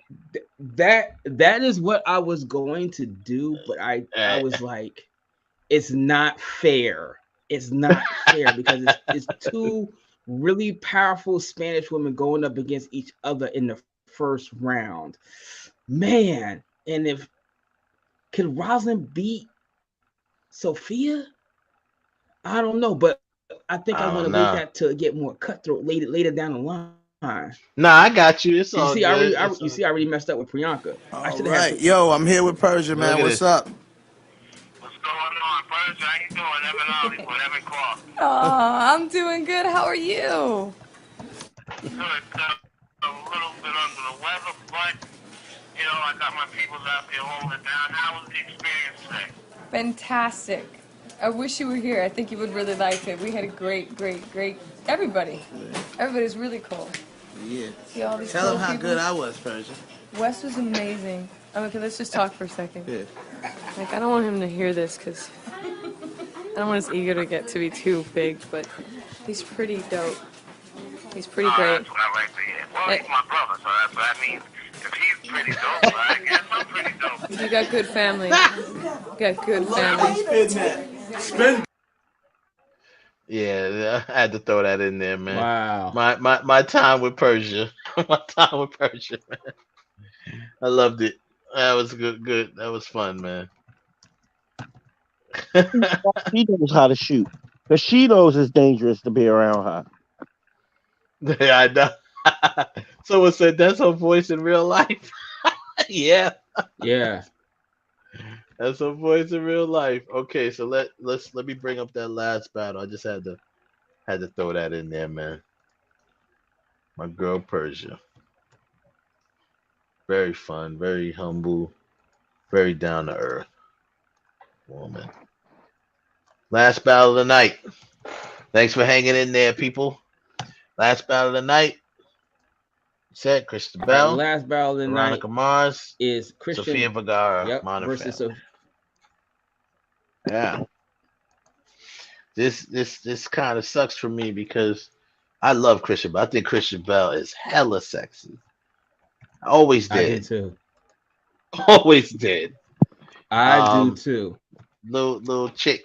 Little chick. She's really Especially but I mean when she was Sofia on Vergara just exudes what's that? sex. Especially when Christian was on what was that, House of Lies? House of like, Lies. oh my God. Yes. Man. Oh man. Let me tell you something. If y'all did never see, y'all in the chat room, anybody watching, if you never seen House of Lies, go watch it. Go stream House of Lies. It's a great show, number one. Don Cheadle is just kills it in this show. That's number one. Yeah. And so does this young lady, Kristen Bell here. She was just awesome in the show. Sexy as heck in that show. I mean, Sofia Vergara can't even walk. She can't even breathe without being sexy. It's just like she can't. But I mean, Modern Family is a great show. Her character, that show. I mean, don't get me wrong. The times I watched that show, she was one of the reasons. I ain't gonna lie, she was one of the reasons. But that show, she's not the best character on the show. I mean, it depends. Let me take that back. That's subjective because it's got so many characters. People have favorite characters of the show. But that's a tough one. That's a tough one. She did Veronica Mars was a big show too. Mm-hmm. That was a big show. I loved it. Like I said, I liked her in that, but I loved her in House of Lies. What else was she in? Was she in another show? Was Kristen Bell She was in House of Lies. She was in some show that was on NBC with her and Ted Danson for a while. Yeah, I do remember that. And then she was just in this series. It's considered a series. It's on Netflix. And I gotta bring up the series name because it's a long ass name.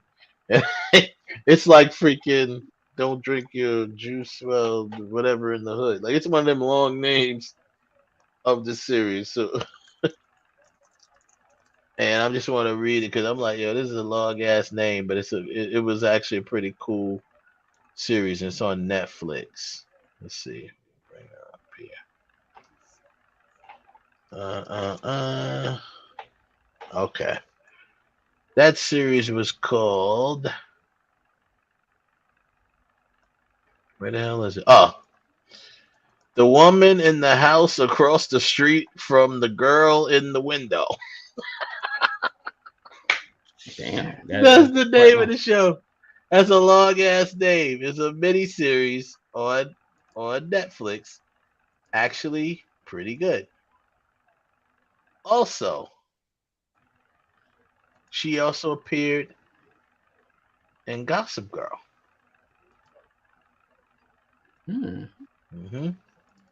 But no, she's a voice. They said voice. So who's the voice? She's in Gossip Girl. Is she the voice that's that's interesting. I don't watch the show, I think but she is. She's the voice of the character, I think she guess, was. but like in her I couldn't head. find my eating. So what were we talking about? What the hell? Whoa, sorry about that. I did something. Sorry about that. What the hell? What happened? No. Let's bring our girl back. Remove. Sorry, I hit a button. And that just popped up. Sorry. Alrighty. So that's my mistake. What's he say? It was good, Wes. Yeah, showed it. Yeah, he must have seen it. It was a good show. The freaking I gotta read it again because I don't remember the name already. The Woman in the House Across the Street from the Girl in the Window. That's too damn long. The Woman in the House Across the Street from the Girl in the Window. I love Kristen Bell, man. I might actually have to. I can't believe if I choose her over Sofia, but I might have to because I just think she made better impact It's cutthroat, Sophia, man. Cutthroat. yeah, that's a tough one. But Sophia is just so fine. Sophia, so fine. See the Sophia, so fine. Sophia, so fine. Well, like I said, it would have probably been really, really cutthroat with her and Roslyn, but I don't know. I'm going Kristen on this one. She may not win, but I'm gonna go with her. I think she's definitely sexy in her own right. She's not, to me, she's not better looking than Sofia Vergara, and she may not even be sexier. Whoa. But I think she checks all the other boxes more so. Whoa. Okay. This sounds like an upset. It sounds like another upset. She said, "I'm nosy. Run that back." I mean, I'm going with Christian Bell myself. She said, "Run that back, Ralph." I ran. Nosy. Actually, I ran. I'm gonna run. All right, I tell you what. I'm gonna run it back, but I ran the wrong. I hit the wrong one. Give me a second. I'm gonna hit the right one. Yeah. She can ring my bell. Ring my bell. Wow. You guys are there like thirsty. What you did there. I kind of like it. I like what you did. I love it. It's all about. This is what this show is about, man. This particular tournament, man. Let's not beat around. But that's why I love our audience. I love our chat room people that come in because they know we don't have to pretend with them. We talk about the hottest, so we talk about why they the hottest. You know what I'm saying? Yeah. All right. Yeah. So Nikita, this is for you. This is what I hit, but here it is. I just got to load up and it'll play. He was just like my teachers back in school. Play it again. The way he looks at me. He couldn't talk. He kept staring. He was just like my teachers back in school. The way he. All right. That's enough. Right. Yeah. That's I try to get Sophia a couple of extra votes, maybe swing the pendulum a little bit. But I mean, she bad, bro. She bad as a motherfucker. But I don't see her on any other shows. And you know, Kristen can go. She done been on several series. You know what I'm saying? You think about it. She's Kristen is constantly working. She's constantly working. She's on several series, and she's really sexy. You know, so that's why I'm going. That's why I'm going with her. And you going with her too? I'm going with Christian Bell. I just got. I got to roll with Christian in this one. Yeah, so that was all right. So she swept her. We are. I think that is a real deep upset. That's upset. You know, listen, appear the rest of her, and all you leave is her accent. What'd you say? If you just leave her accent. Mm-hmm. Yeah. Well. So Christian Bell moves on. So real quick, Ralph, is a little heavy. Oh, wait, no, it's very heavy. The Bell, I was going for Varga. Oh, you went for Vergara? Vergara, yeah. Oh, okay. So it wasn't a sweep. It was Vergara and that wasn't a sweep. Yeah. Right. Okay, so the winners shouldn't have been. All right. So the winners for tonight that advanced to the 32 are Jasmine Guy. She advances. Dawn Wells, Trisha Helfer, Tisha Campbell, Roslyn Sanchez, Jennifer Love Hewitt, Persia White, and Christian Bell. Mm-hmm. Congratulations. Let's see if they get more cutthroat. How you do, man? Became a YouTube member. Thank you, Ashley. Hey, dog. Yeah. Hey. Thank you and welcome. That's what's up.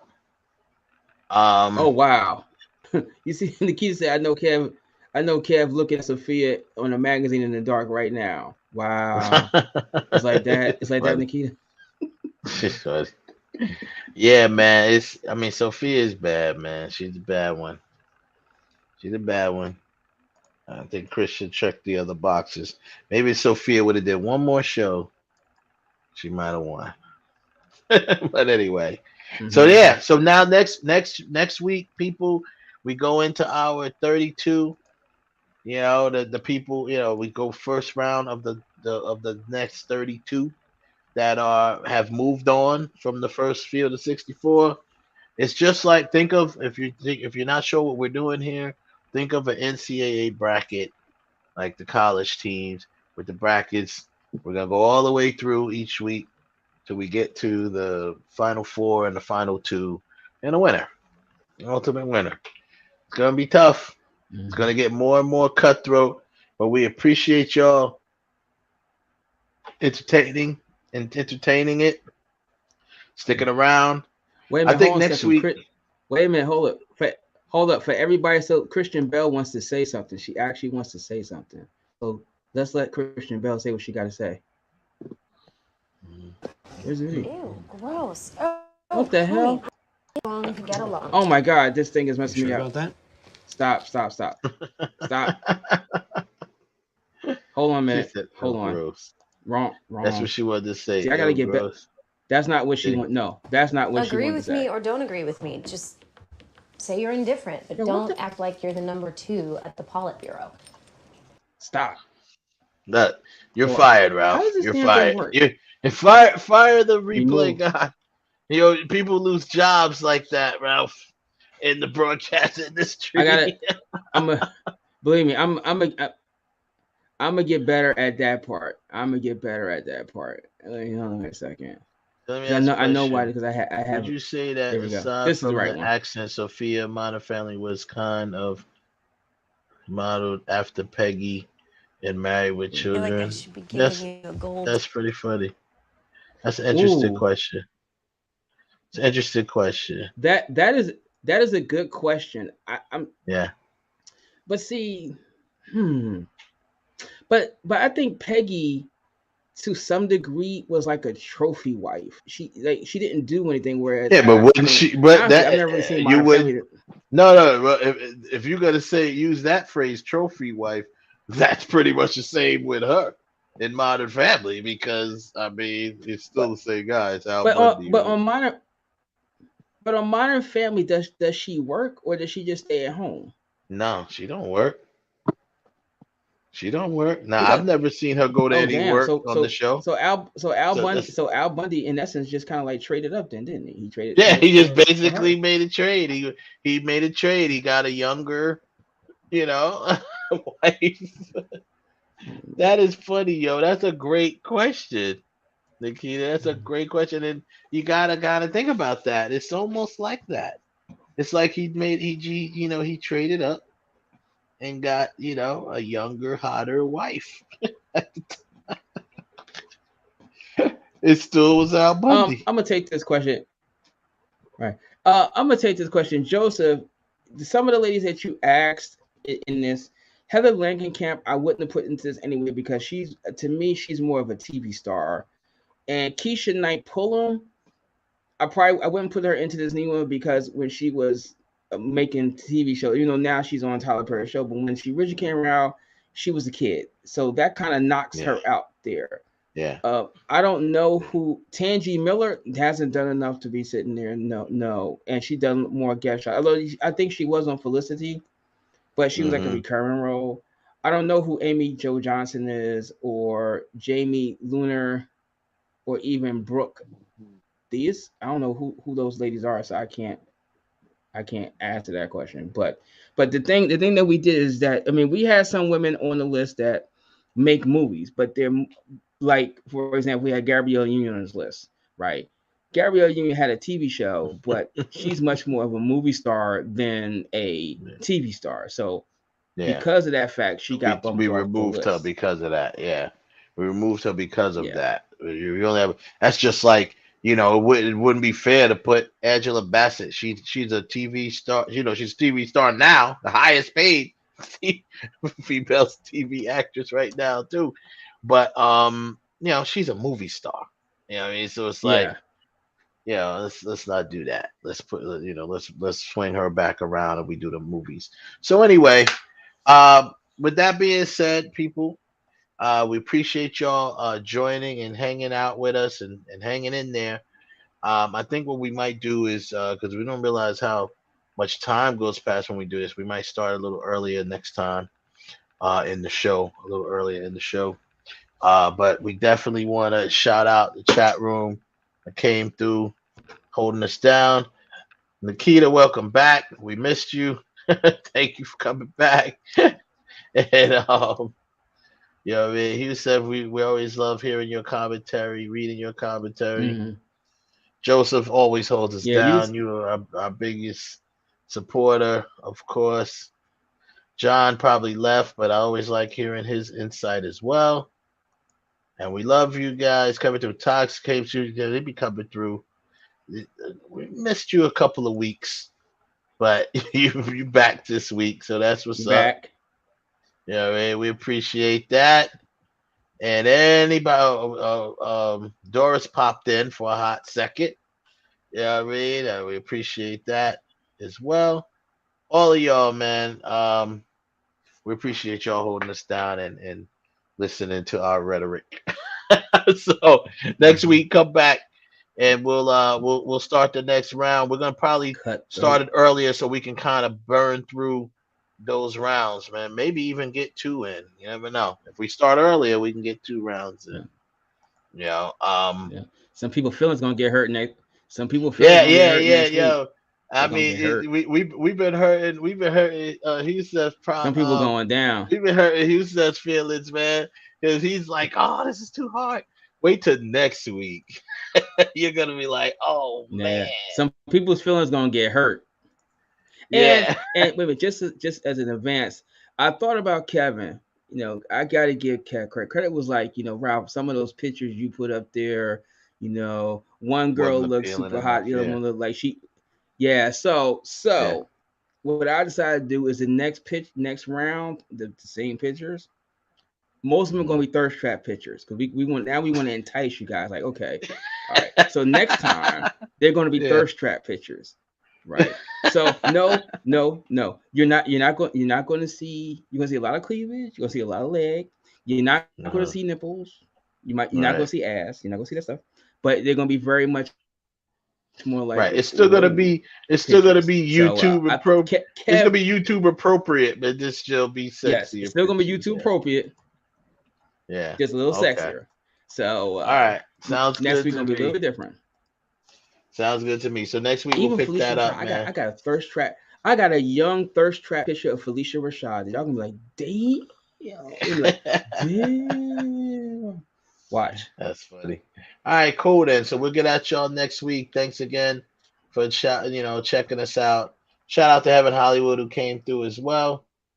Big bro. And we'll get at y'all next week. Y'all have a good night. Check out Halloween. It's coming out on my birthday, October 14th. That's Friday. That's this Friday. We'll catch y'all back next Monday and we'll recap that, rehash Halloween, and do a little review on it. Y'all have a good night. Peace out. Be safe.